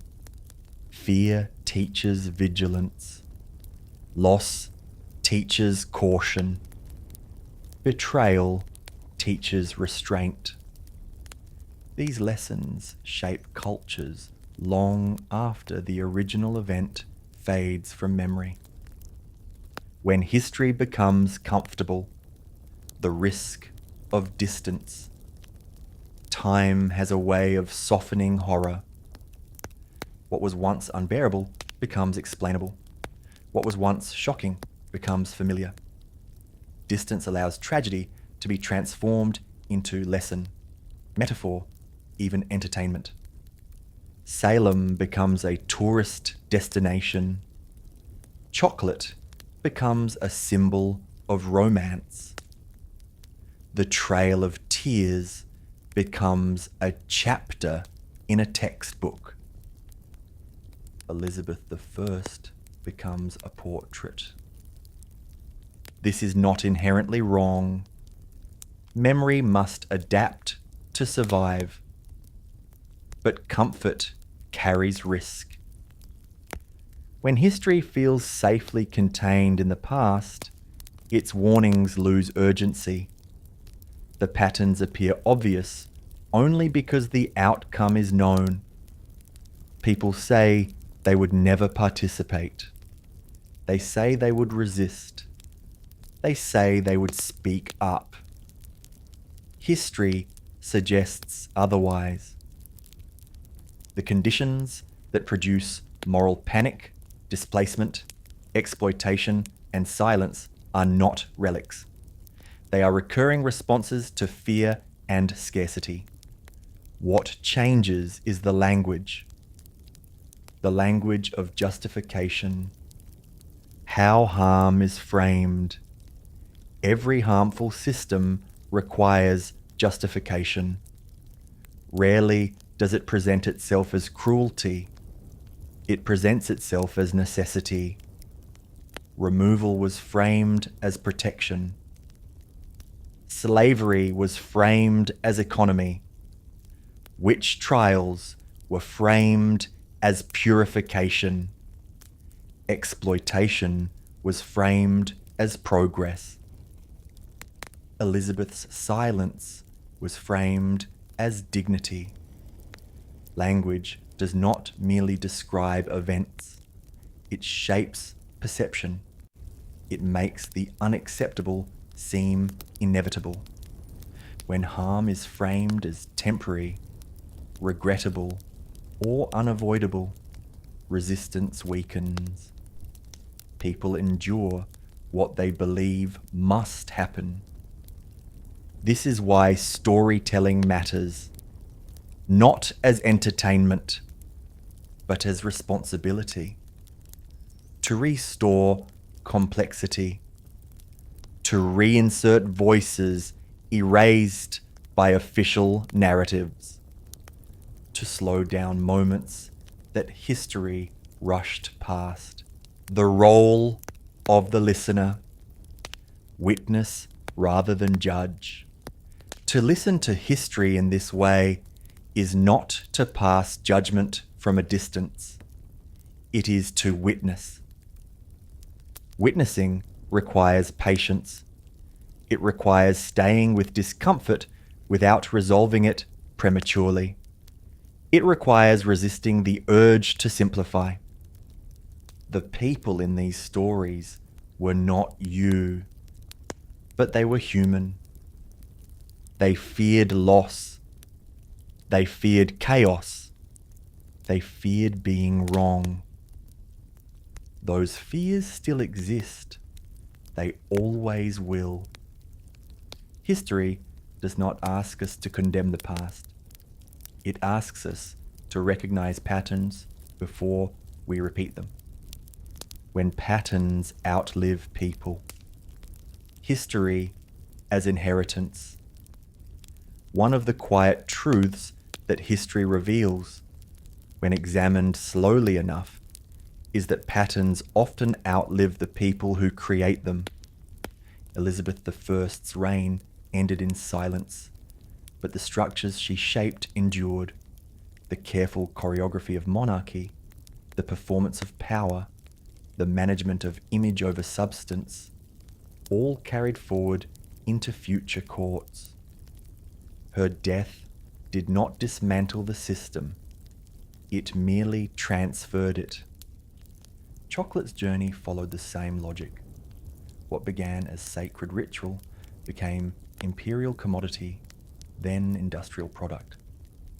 The people who first revered cacao were pushed aside, but the pattern of extraction remained. Even now, centuries later, cacao is grown largely by people far removed from the wealth it generates. The Trail of Tears removed nations from land, but the deeper pattern was displacement itself. Once removal became acceptable policy, it did not stop with one march or one treaty. Indigenous sovereignty would be challenged again and again through allotment, boarding schools, and forced assimilation. Salem's hysteria faded, but the structure of moral panic remained intact. The idea that fear could justify punishment without proof did not die with the gallows. It moved forward, adapting to new language, new institutions, new anxieties. History does not need to repeat exactly, to repeat functionally. That is what makes it dangerous. The seduction of certainty. Why doubt feels unsafe. Certainty is seductive because it relieves discomfort. Doubt requires endurance.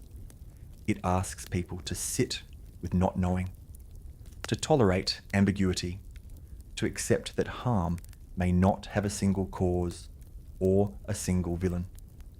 In moments of crisis, doubt feels irresponsible. Salem's leaders did not want uncertainty. They wanted resolution. They wanted purity. They wanted reassurance that God had not abandoned them. Removal advocates did not want coexistence. They wanted clarity. Land would belong to one group, not many. Borders would be fixed. Authority would be unquestioned. European merchants did not want to wrestle with the ethics of cacao production. They wanted sweetness without bitterness, pleasure without responsibility. Certainty offers emotional relief, and it often arrives dressed as morality. How systems train compliance, small steps, big outcomes. Few people wake up intending to participate in injustice. Most are trained into it. It begins with small accommodations, a rule bent, a silence kept, a justification accepted. In Salem, spectral evidence was controversial at first. Then it became routine. Then it became essential. In removal policy, treaty violations were initially framed as exceptions, then as precedent, then as practice.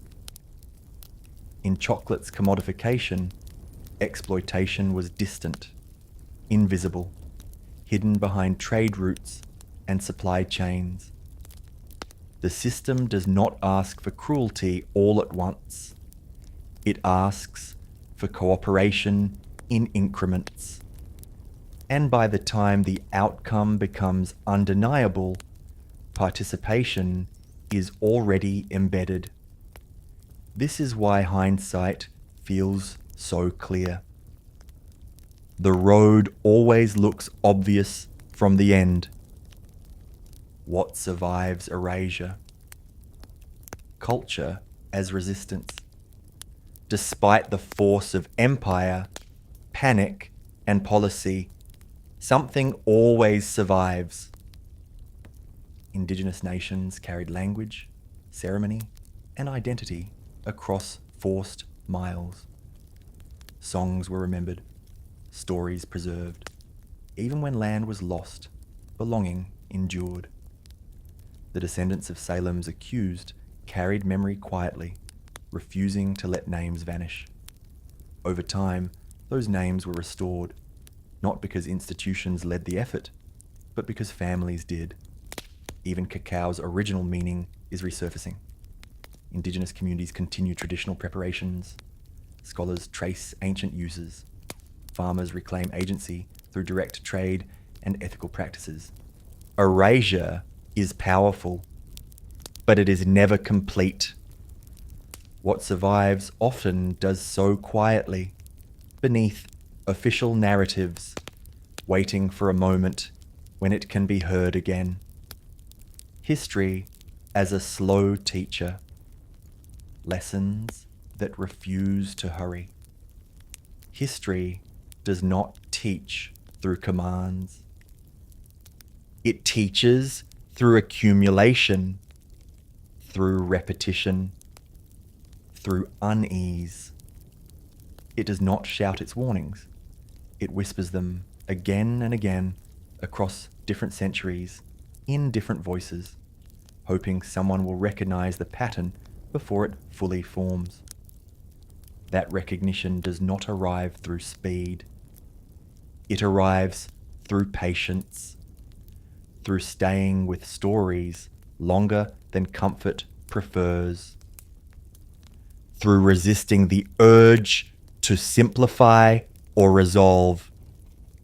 The illusion of distance, one of the most comforting lies history offers, is the idea that the past is safely sealed behind us, that what happened then could not happen now, that we are wiser, more informed, more rational. But history does not move forward in a straight line. It spirals. It revisits familiar terrain under new names, new technologies, new fears. Salem feels distant because the language is old. Witchcraft, spectres, devils. Yet remove the vocabulary and the structure remains instantly recognizable. Accusation without proof. Authority endorsing fear. Communities dividing into the righteous and the suspect. The trail of tears feels distant because it unfolded on dirt roads and frozen rivers rather than through paperwork and digital systems. But displacement did not end with forced marches. It continued through redlining, reservation boundaries, environmental degradation, and legal erosion. Chocolate's history feels distant because it is wrapped in sweetness. But exploitation did not disappear when chains were removed. It shifted into contracts, debt, poverty wages, and invisible supply chains. Elizabeth's silence feels distant because monarchy feels ceremonial now. But image management, power projection, and the avoidance of vulnerability remain central to leadership across the world. Distance is comforting, but it is often false. How fear hides in plain sight. Normalization over time. Fear rarely announces itself as fear. It presents as concern, as caution, as responsibility. In Salem, parents believed they were protecting children. Ministers believed they were safeguarding souls. Judges believed they were preserving order. In removal policy, lawmakers believed they were preventing conflict. Settlers believed they were securing opportunity for their families. In colonial trade, merchants believed they were participating in lawful commerce. Consumers believed they were enjoying harmless luxury. Fear disguises itself as normal behavior. It becomes woven into routine, and once normalized, it becomes invisible. This is how extraordinary harm becomes ordinary. The body's memory of history. What documents cannot capture? Official records capture decisions, laws, dates. They do not capture the way fear tightens the chest, the way grief lingers in posture, the way mistrust alters how people look at one another. The Cherokee did not only lose land, they lost burial grounds, sacred sites, the physical anchors of memory. Salem's survivors did not only lose freedom, they lost certainty in justice, faith, and community. Generations later, those losses still echo. Trauma is not a metaphor. It is physiological. It is carried in nervous systems, in stress responses, in cultural behaviors passed down quietly. History lives in bodies as much as it lives in books. When power demands simplicity, the enemy narrative. Complex problems resist easy solutions. Power prefers simplicity. Witchcraft simplified suffering. Removal simplified land disputes. Commodity markets simplified exploitation. Silence simplified succession. Each narrative reduced human complexity into manageable categories, guilty or innocent, civilized or savage, profitable or expendable, strong or weak. Once categorized, people could be acted upon. Simplification is not neutral. It enables control. Why these stories belong together. The underlying current. Elizabeth I's final days. Cacao's transformation. The Trail of Tears. Salem's hysteria. These are not random selections. They are variations of the same human response to uncertainty. When faced with fear, systems seek control. When control feels threatened, power tightens. When power tightens, people suffer. And when suffering becomes normalized, history repeats itself. These stories belong together because they reveal different faces of the same impulse. The impulse to resolve fear by removing complexity. The role of slow listening, staying with what is uncomfortable. To listen slowly is to refuse distraction. It is to resist the urge to skip ahead to resolution. It is to allow discomfort to exist without fixing it. This is difficult. Modern life trains speed, efficiency, summary. But history does not yield its lessons quickly. They emerge through accumulation, through repetition, through recognition. Slow listening is not passive, it is an act of attention. How systems outlive the people who built them. History rarely ends when the figures at its centre disappear. More often, it continues in quieter, less visible ways, carried forward by the systems those figures shaped, the habits they normalized, and the structures they left behind. The people pass. The patterns remain. Elizabeth I died in silence, but the mechanisms of power she refined endured. The careful balance between image and authority, the deliberate withholding of vulnerability, the theatrical presentation of strength even in decline, all became templates. Later monarchs inherited not only her throne, but her understanding of how power should look. To rule was not merely to decide, but to appear unshakable, even when the body failed. That same endurance of pattern appears in the story of cacao. Long after the Maya and Aztec worlds were shattered by conquest, cacao continued its journey, reshaped but still governed by extraction. What changed was not the act of taking, but who benefited. Sacred reciprocity gave way to profit. Ritual meaning gave way to market value. And yet, the structure remained familiar. Labour in one place, wealth in another. Distance softened responsibility, but it did not erase it. The Trail of Tears followed this logic precisely. Removal did not end Indigenous resistance or identity.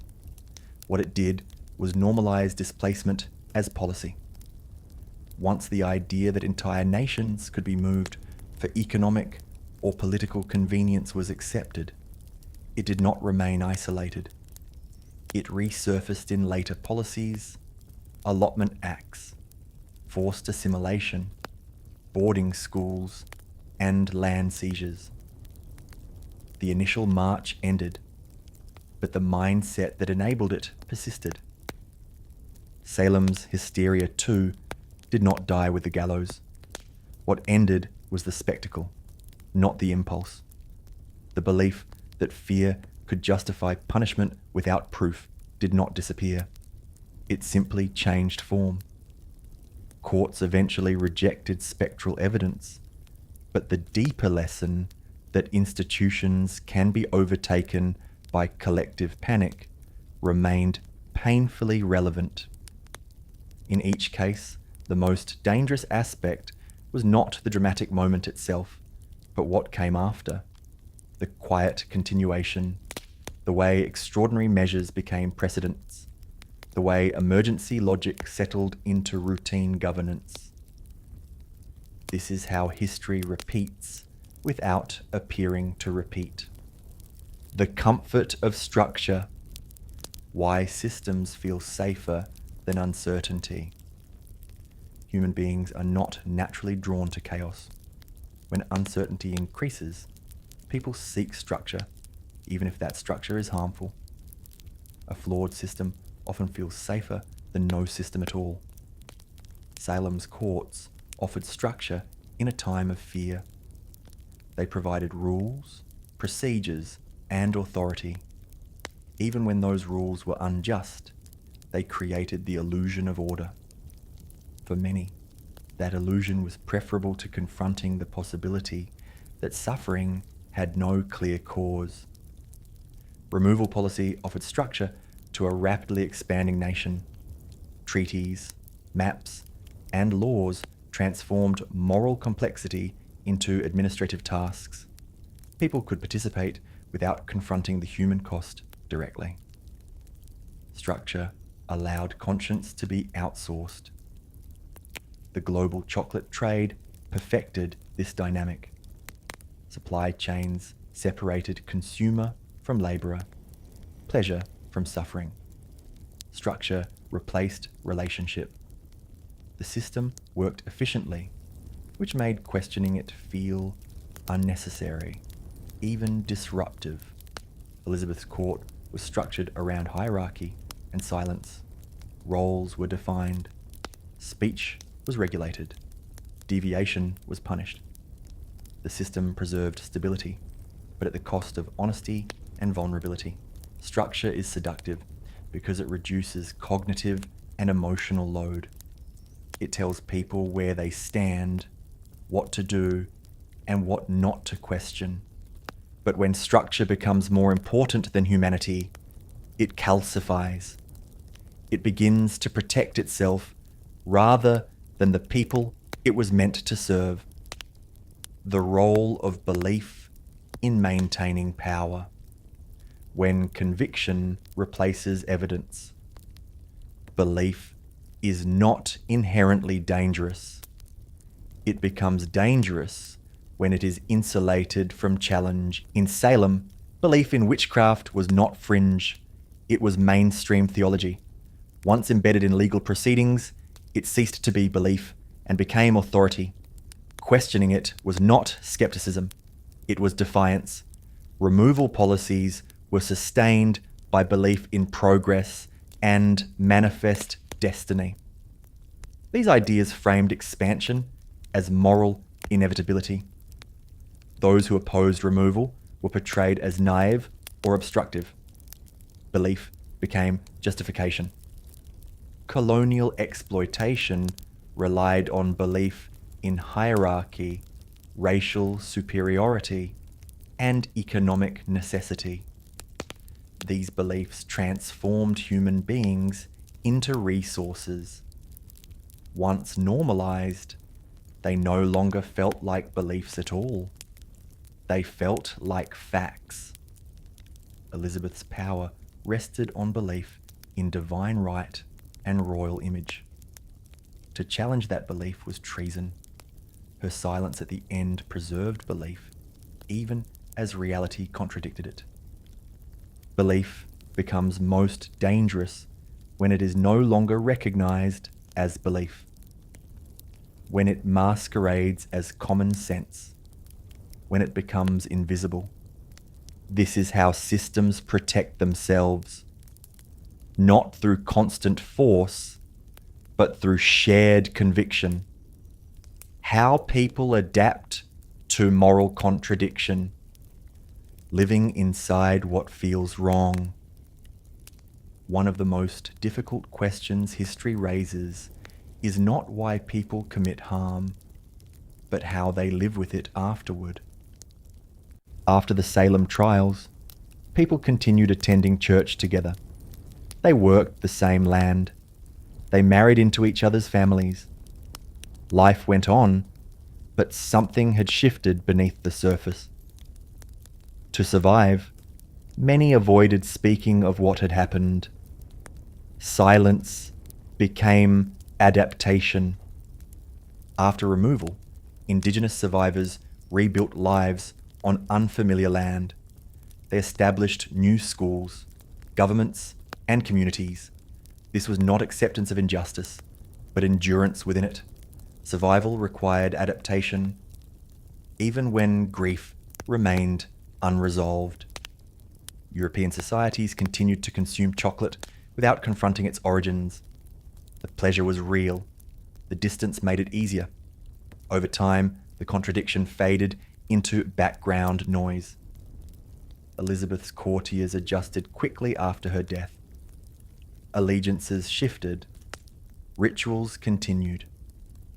The machinery of power absorbed the loss and moved forward. Human beings are remarkably capable of adapting to contradiction. We compartmentalize. We normalize. We tell ourselves stories that allow daily life to continue. This capacity is not weakness. It is survival. But it also allows systems of harm to persist long after their origins should have been questioned. History as a mirror, not a moral. Why resolution is rare. There is a temptation to search for clean lessons in history, clear morals, definite conclusions. But most historical trauma does not resolve neatly.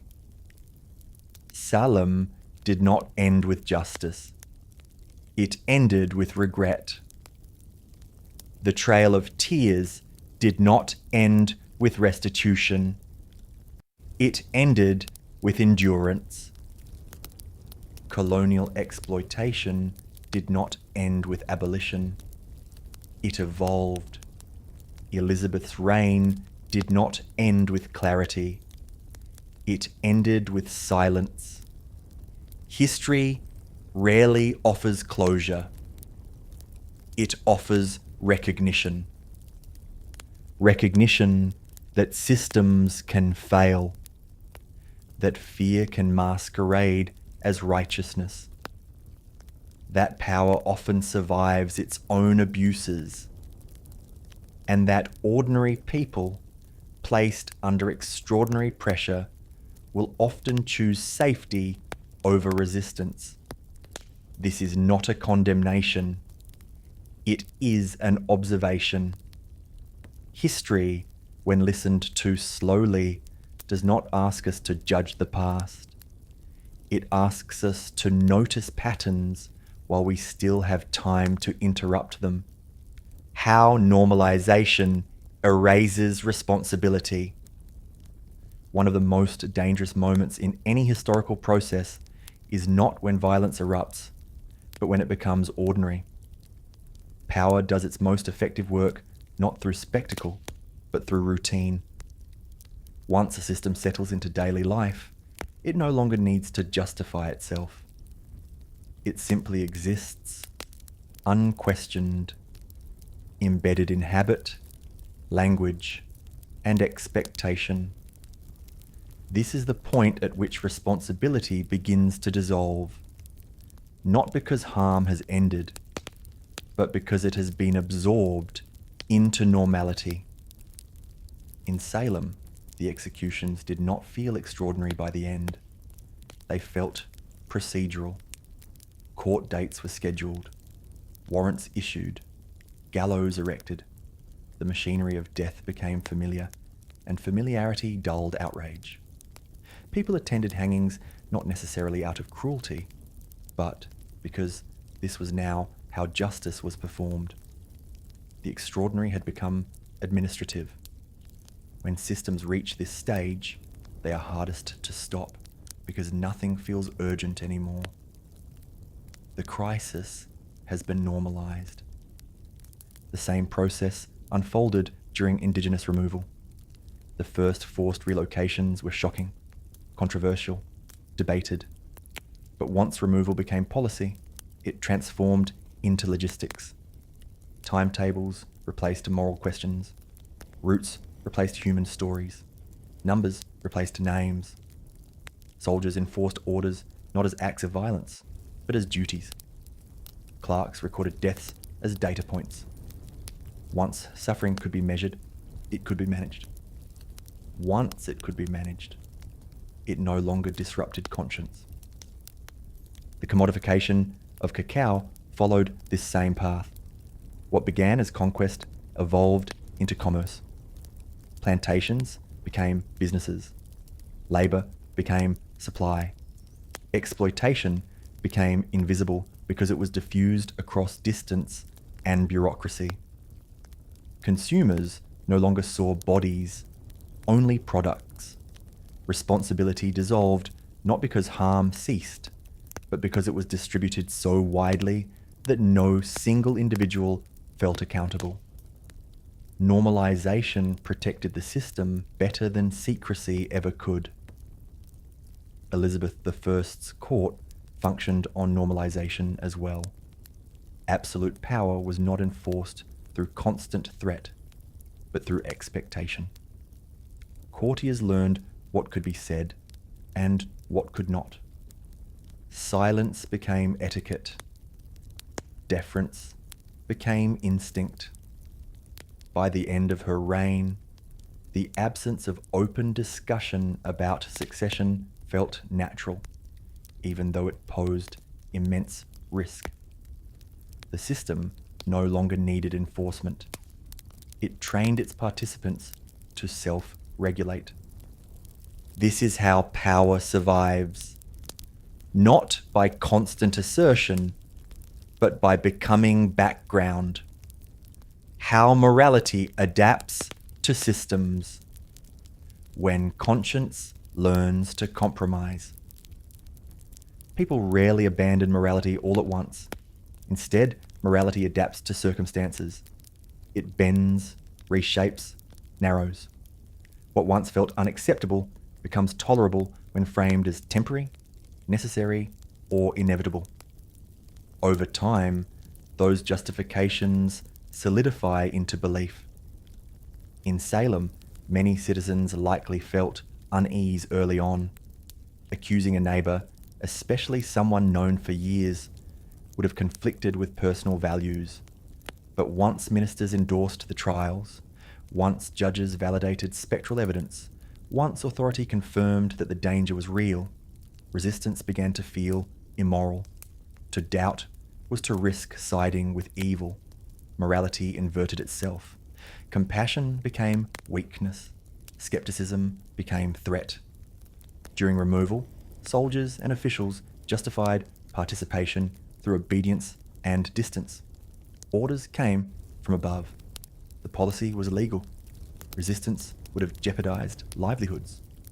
Over time, what may have begun as discomfort hardened into rationalization. The suffering of others became an unfortunate byproduct rather than a moral emergency. Conscience learned to coexist with harm. Colonial economies relied on similar moral adjustment. Merchants and consumers did not see themselves as cruel. They participated in systems that rewarded ignorance. Over time, ignorance became comfortable. Ethical questions felt abstract, remote, inconvenient.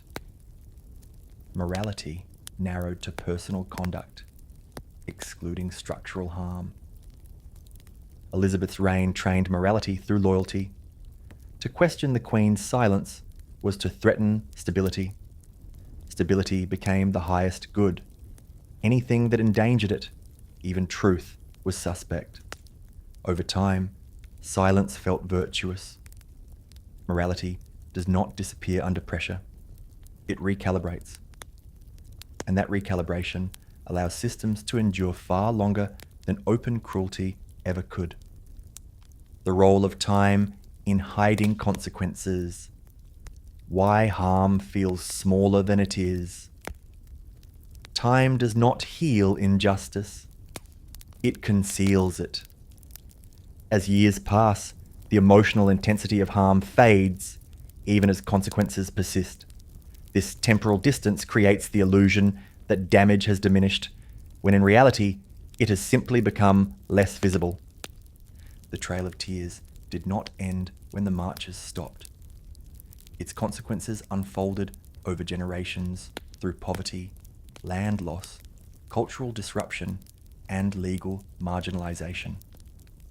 But because these effects were gradual, they were easier to ignore. Catastrophe became condition. Salem's trauma did not vanish with apologies. Trust remained fractured. Fear lingered. The psychological impact extended into family dynamics, religious belief, and social interaction. But because the harm was no longer dramatic, it was treated as resolved. Chocolate's global supply chains still reflect colonial patterns of extraction. Farmers remain vulnerable. Wealth remains concentrated. But because these outcomes unfold slowly, they're perceived as economic realities rather than ethical crises. Elizabeth's silence delayed conflict, but it did not prevent it. The uncertainty she left behind contributed to instability that followed her death. Yet, because succession eventually occurred, the risk she imposed was minimized in retrospect. Time allows systems to outlast scrutiny. harm that stretches across decades becomes background noise, and background noise rarely provokes action. Why history resists closure. The absence of endings. One of the reasons these stories remain unsettling is that they do not conclude cleanly. There is no final resolution that restores balance or erases damage. Salem offered regret, not justice. Removal offered survival, not restoration. Colonial trade offered reform, not reversal. Elizabeth offered continuity, not clarity. History rarely provides redemption on a scale equal to harm. This is not failure. It is reality. Expecting closure is itself a kind of denial. It suggests that suffering can be neatly compensated, that systems can be corrected without residue. But history teaches the opposite. Harm alters trajectories. It reshapes futures. It leaves marks that cannot be undone, only acknowledged. Acknowledgement is uncomfortable. It resists celebration. It offers no triumph. That is why societies often prefer simplified narratives. Heroes, villains, endings. But the truth is quieter and heavier. When stories harden into reality, how narratives shape what people accept. History does not move forward only through events. It moves through stories. The stories people tell themselves about what is happening, why it is happening, and what must be done about it gradually harden into reality. Once a narrative becomes dominant, it shapes perception so thoroughly that alternatives feel not merely incorrect, but dangerous. This is the point at which systems of harm gain their greatest strength, not through force, but through belief. In Salem, the narrative of spiritual warfare became so pervasive that every unexplained sensation, every social tension, every illness or misfortune was filtered through it. The story was simple and absolute. The devil was present, witches were his agents, and failure to act would invite divine punishment. Once that narrative settled, individual events no longer required scrutiny. They were absorbed automatically. A scream became evidence. A dream became testimony. A disagreement became suspicion. The story did not explain reality. It replaced it. This same process unfolded during the era of removal. The narrative of progress framed expansion as destiny rather than choice. Indigenous presence was recast as obstruction. Treaties were described as agreements rather than coercion. Violence was reframed as inevitability. Within this story, removal did not appear as cruelty. It appeared as unfortunate necessity. Once accepted, the suffering of displaced people became background detail rather than central fact. The narrative dulled empathy by redefining harm as collateral. Colonial trade relied on narrative just as deeply. Chocolate, sugar, cotton, and countless other commodities were wrapped in stories of refinement, pleasure, and economic growth. These stories disconnected consumption from production. The labor that made these goods possible was hidden behind language that emphasized taste, status, and sophistication. Consumers were not required to ignore suffering consciously. The narrative ensured they never encountered it at all. Elizabeth I's reign was sustained by narrative more than decree. The story of the Virgin Queen, divinely sanctioned and eternally composed, shaped how her subjects understood power. Her silence at the end of her life did not disrupt that story. It reinforced it. Mystery preserved authority. Absence became dignity. The narrative protected continuity, even as reality fractured beneath it. Once a story becomes dominant, it does not merely describe events. It determines which events matter. It filters attention. It defines what is thinkable. And in doing so, it limits resistance before it can form. The slow erosion of empathy. How distance makes harm acceptable. Empathy does not vanish suddenly. It erodes gradually, worn down by distance, repetition, and normalization. The farther people feel from the consequences of their actions, the easier it becomes to accept harm as abstract. In Salem, empathy was eroded through ritual. Accusations followed a familiar pattern. Trials followed procedure. Executions followed schedule. Each repetition dulled emotional response. What initially shocked became expected. What was once horrifying became routine. Empathy did not disappear because people became cruel. It disappeared because the system trained them to look away. Removal eroded empathy through geography. The suffering occurred along roads, rivers, and camps far from political centres. Decision makers rarely witnessed the consequences of their policies. Distance transformed grief into statistics. Numbers replaced faces. And numbers do not evoke empathy in the same way human presence does. Colonial economies perfected this separation. Consumers enjoyed chocolate in drawing rooms thousands of miles from plantations. The labourers remained invisible. Distance created moral insulation. It allowed pleasure to exist without discomfort. Over time, this insulation became permanent. Elizabeth's court was insulated by hierarchy. Power flowed downward. Responsibility flowed upward. Courtiers could defer accountability. The Queen's silence prevented confrontation. Empathy for uncertainty was suppressed in favour of loyalty. Empathy requires proximity. Systems that depend on harm work diligently to eliminate it. When responsibility becomes diffuse, everyone participates, no one is guilty. One of the most effective ways to preserve harmful systems is to distribute responsibility so widely that no individual feels accountable.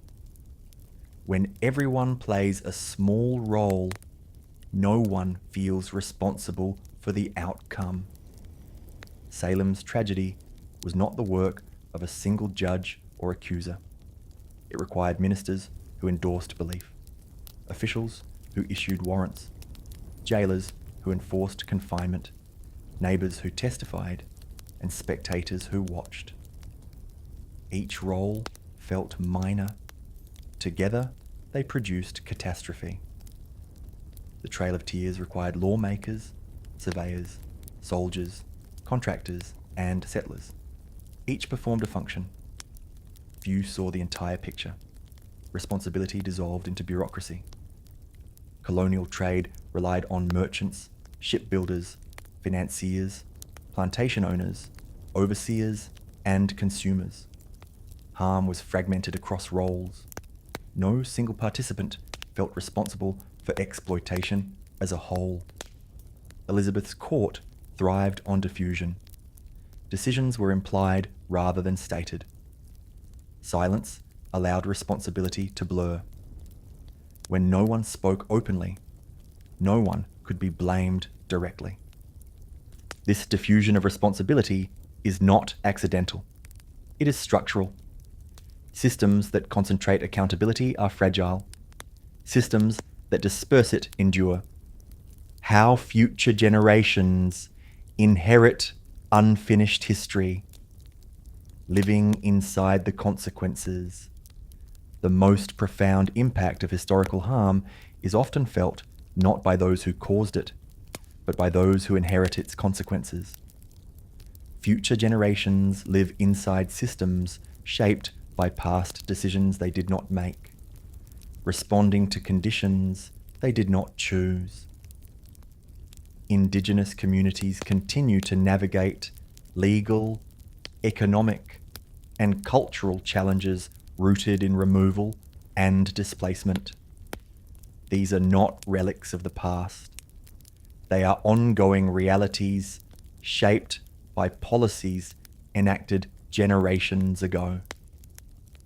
The descendants of Salem's victims inherited a legacy of mistrust toward institutions that claimed moral authority. That mistrust did not disappear with apologies. It became part of cultural memory. Global inequalities in trade persist because colonial structures were never dismantled, only rebranded. Chocolate remains sweet, but the bitterness of its history still shapes who benefits. Elizabeth's succession crisis was resolved, but the model of power she embodied influenced future governance, reinforcing the idea that authority must remain distant, controlled, and unyielding. History does not end. It accumulates. Why these stories must remain unresolved. The danger of false endings. There is a deep human desire for closure, for stories to end cleanly, for wrongs to be righted decisively. But history rarely offers this comfort. Salem did not end with justice. It ended with silence and regret. Removal did not end with restoration. It ended with endurance. Colonial exploitation did not end with equity. It evolved. Elizabeth's reign did not end with clarity. It ended with uncertainty. To impose clean endings on these stories is to misunderstand them. It suggests that harm can be contained in the past, that systems can be corrected without residue, that consequences fade neatly. They do not. These stories remain unresolved because they are still unfolding. Over time, what begins as survival becomes structure. What begins as improvisation becomes institution. And what begins as fear, if left unexamined, eventually writes itself into law, ritual, and identity. This is how systems outlive the moments that created them, not because anyone actively maintains the original intent, but because the shape of the system continues to reward certain behaviors while punishing others. After Salem, the courts eventually acknowledged error. Ministers issued apologies. Trials were declared unlawful. Compensation was paid to some families. On paper, the crisis ended, but the deeper mechanism remained untouched. The idea that fear, once socially validated, could override evidence never disappeared. It simply learned to present itself differently. Moral panics did not vanish. They shifted targets. Political hysteria replaced spiritual hysteria. Loyalty tests replaced spectral evidence. Accusation remained a tool for enforcing conformity, even as the language changed. The same pattern unfolded after removal. Treaties were rewritten, policies were softened, language evolved from conquest to administration, from domination to governance. Yet the underlying assumption persisted, that land could be reassigned without consent, that displacement could be justified through law, that survival could be framed as generosity rather than obligation. Even when outright violence subsided, the structures it created remained intact. Reservations replaced marches. Dependency replaced autonomy. The harm changed form, not function. Colonial trade followed an identical trajectory. Slavery was abolished in name, but economic extraction continued through new mechanisms. Debt replaced chains, contracts replaced coercion, market forces replaced overseers. The system survived because it adapted. It did not require cruelty to be visible. It only required imbalance to persist. Those who benefited could claim innocence, not because exploitation ended, but because it no longer looked like exploitation. Power, once centralized, rarely disperses itself voluntarily. It reorganizes. It adopts new language. It reframes itself as necessity, efficiency, or tradition. Elizabeth I understood this instinctively. Her refusal to name an heir was not indecision. It was control. By withholding certainty, she ensured dependence. Every noble, every advisor, every foreign power remained suspended in anticipation. Silence became leverage.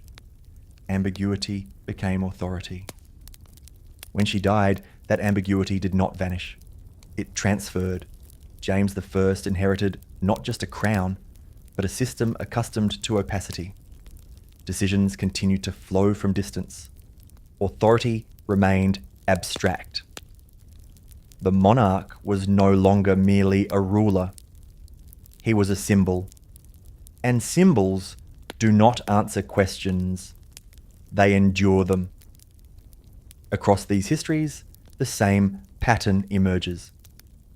Systems that cause harm rarely collapse under scrutiny. They collapse when they are no longer useful to those who benefit from them. Until then, they persist, refining themselves, adjusting language, altering appearance, but maintaining core function. This is why history feels repetitive, even when events differ. The names change, the settings change, the technologies evolve, but the underlying mechanisms recur. Fear is mobilized, distance is created, responsibility is diffused, authority is abstracted, harm becomes normalized. And once normalized, it no longer needs justification. People living inside these systems often do not experience themselves as participants in harm. They experience themselves as functioning within reality. They follow rules. They obey laws. They perform roles. The system rewards compliance and punishes deviation.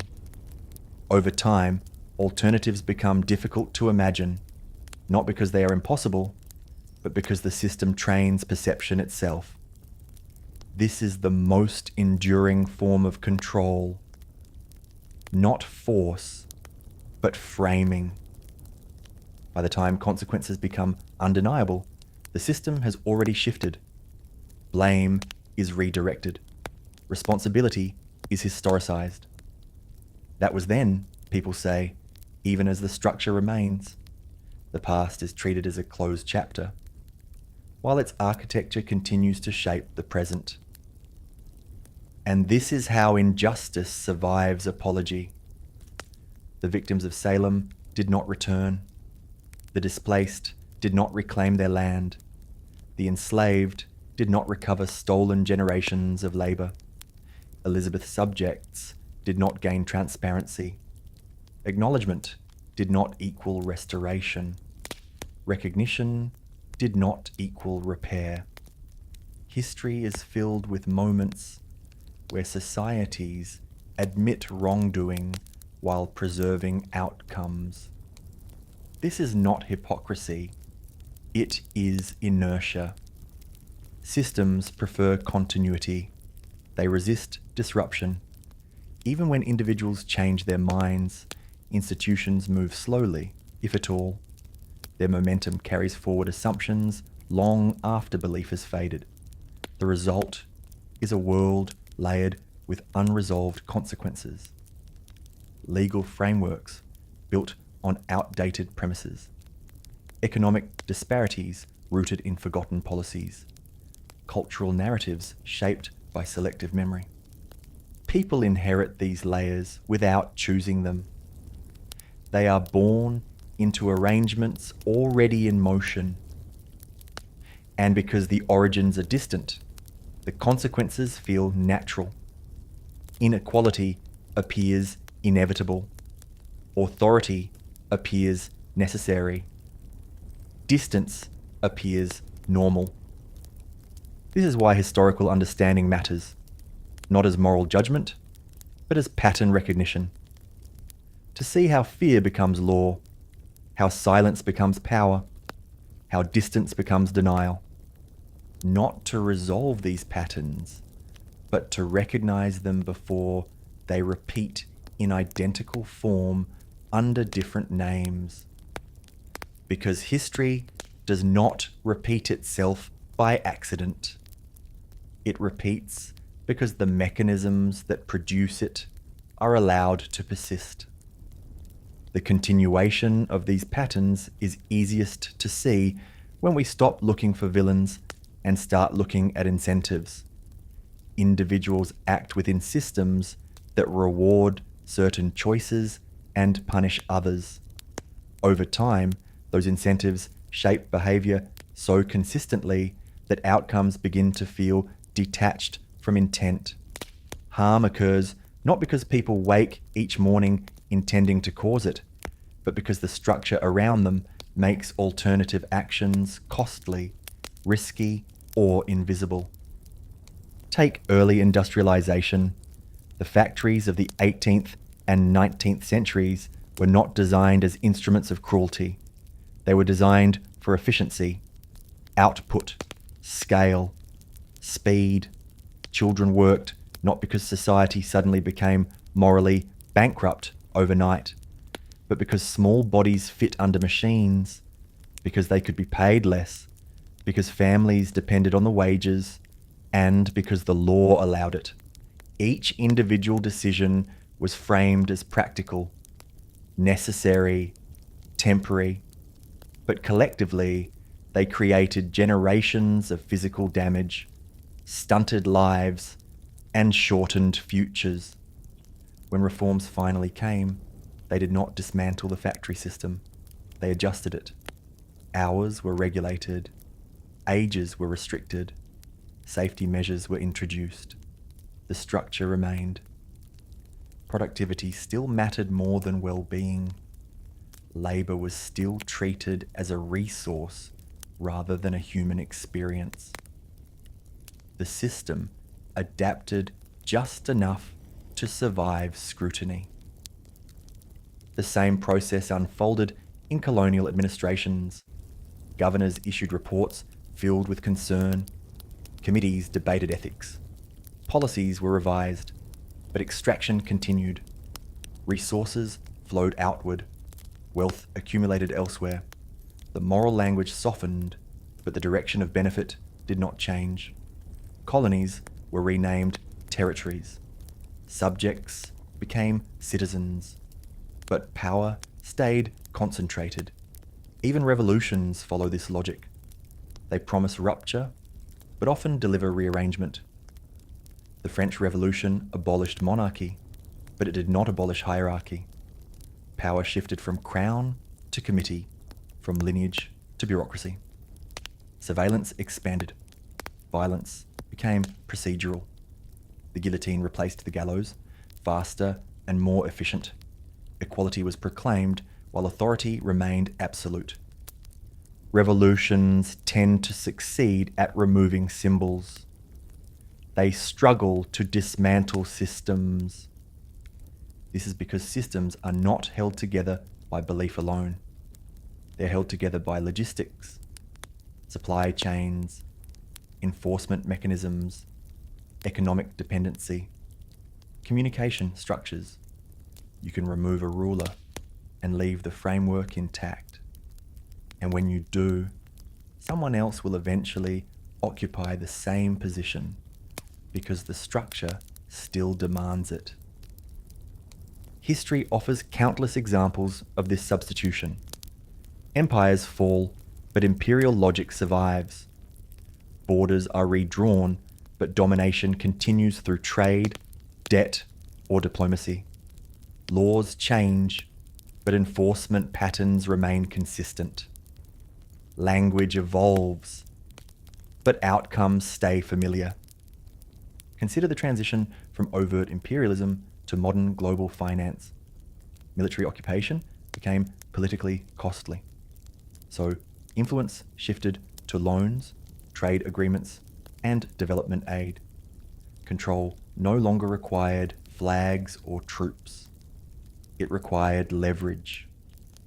A nation burdened by debt could be guided as effectively as one under occupation. Compliance became contractual rather than coerced. Consent was formal, even when alternatives were absent. From the perspective of those benefiting, this was progress. From the perspective of those constrained, it was continuity. This is why historical narratives that focus only on moments of change can be misleading. They highlight declarations, treaties, revolutions, and reforms, while downplaying what persisted underneath. The visible moment feels decisive. The invisible structure remains. And it is the invisible structure that shapes daily life. People living within these systems rarely experience them as oppressive in obvious ways. Most days are ordinary. Work is done. Food is prepared. Children are raised. The system does not announce itself as unjust. It presents itself as normal, necessary, unavoidable. Only when stress accumulates does the structure reveal itself. Economic downturns, environmental collapse, social unrest. In these moments, the hidden assumptions surface. Who is protected first? Who bears the cost? Whose lives are considered expendable? Whose suffering is framed as unfortunate but acceptable? These moments expose the priorities embedded in the system long before the crisis began. History is not simply a record of what happened.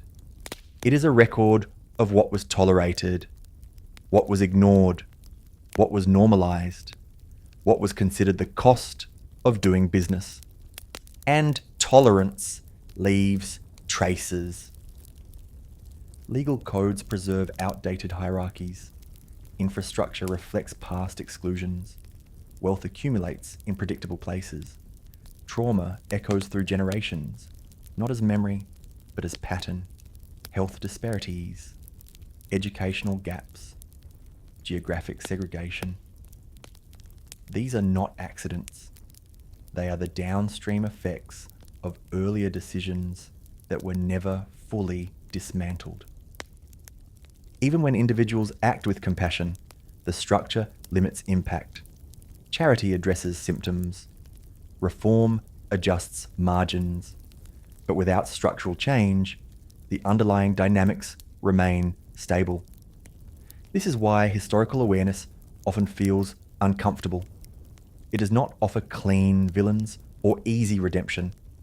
It shows how ordinary decisions, repeated within a system, produce extraordinary harm. It reveals how progress and suffering often coexist, not as opposites, but as parallel outcomes of the same process. And it challenges the comforting idea that history moves steadily toward improvement. Sometimes it does. Sometimes it stalls. Sometimes it circles. What changes most reliably is the language used to describe it. Terms like civilization, development, security, efficiency, and growth appear repeatedly across eras. They justify expansion. They rationalize control. They frame harm as necessary. Each generation inherits these terms already loaded with meaning, already detached from their origins. By the time consequences are visible, the language has moved on. This is not cynicism. It is observation. History shows that systems rarely collapse under moral critique alone.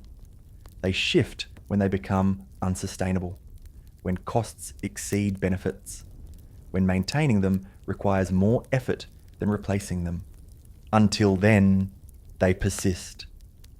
Quietly, adaptively, invisibly. And so the question history leaves us with is not whether humanity learns. It is whether learning is allowed to alter structure or only narrative.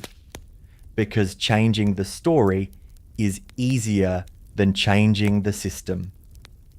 And systems, once established, have a remarkable ability to survive those who built them. They wait, they adapt, and they continue. As the noise of Salem slowly receded into the background of history, it did not vanish so much as thin out, like fog lifting from a field at dawn. The gallows were dismantled, the jails emptied, the courts returned to ordinary disputes about land, debts, and inheritance. Outwardly, life resumed its familiar rhythm. Fields were tilled, sermons were preached, children were born who would never hear the screams or see the ropes. But beneath the surface, something had shifted, something that could not be undone. For those who lived through it, the trials became an unspoken weight. People remembered who had accused whom, who had testified, who had remained silent, who had prayed loudly, and who had looked away. In small villages, memory has long legs. Even when no one speaks, it walks beside you. The families of the executed carried grief that had no sanctioned outlet. They could not publicly mourn witches. They could not mark graves. They carried names in their hearts that the town had tried to erase. Over time, the language softened. The word witch was replaced by victim, then by mistake, then by tragedy. But the process took generations. Children grew up sensing there were stories they were not told, names that made adults pause, paths that were not walked, certain houses that seemed heavier than others. History did not disappear. It settled into the walls, and beyond Salem, the lesson lingered quietly. Courts across the colonies became more cautious with evidence. Ministers preached restraint. The idea that fear could masquerade as righteousness seeped slowly into the collective awareness. It did not prevent future panics, but it left a scar, a reminder that certainty can be dangerous when it feeds on dread. Time moved on. Centuries passed. The world expanded, industrialized, mechanized. Old villages became towns. Towns became cities.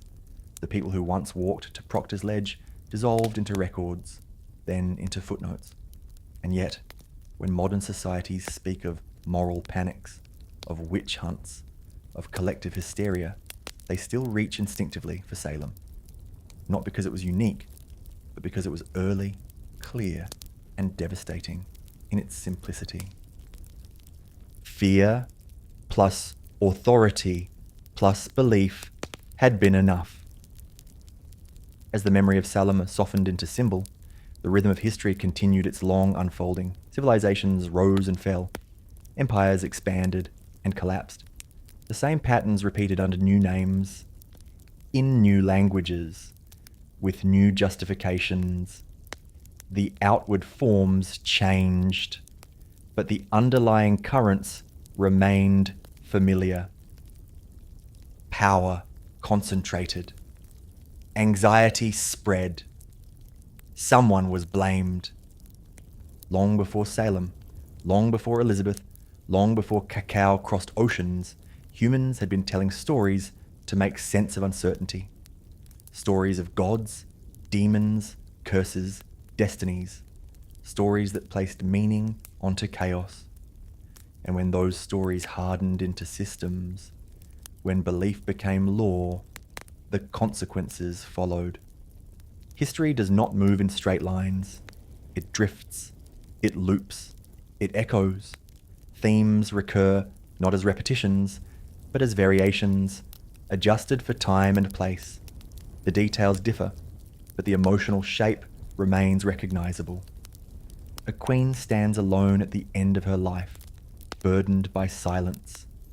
A people are forced from their land, carrying memory with them into exile. A community turns inward, devouring itself in the name of purity.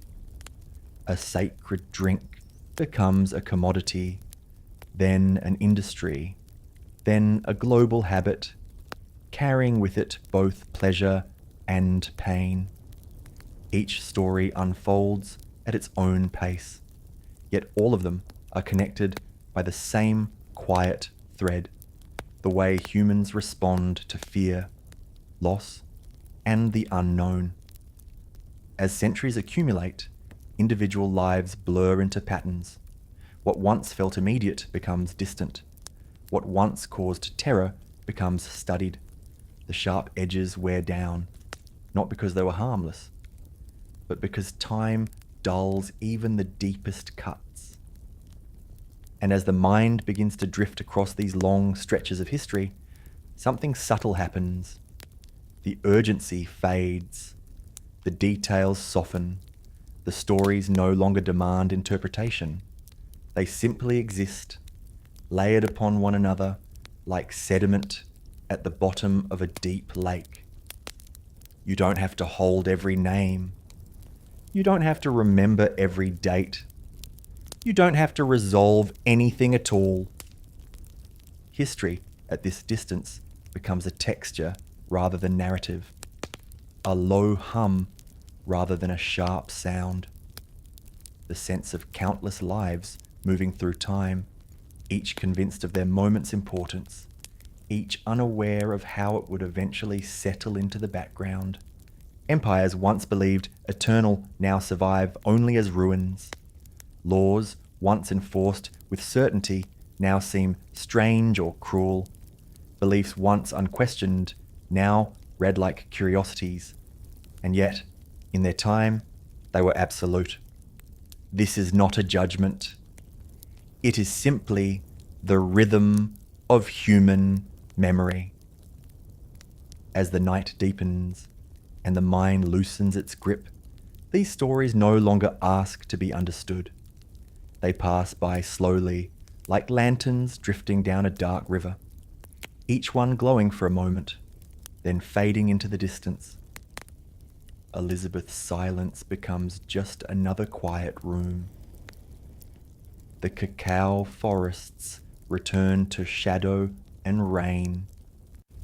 The long roads west fade into dust and grass. The gallows stand empty, then vanish entirely. What remains is not the horror, nor the triumph, but the sense of continuity.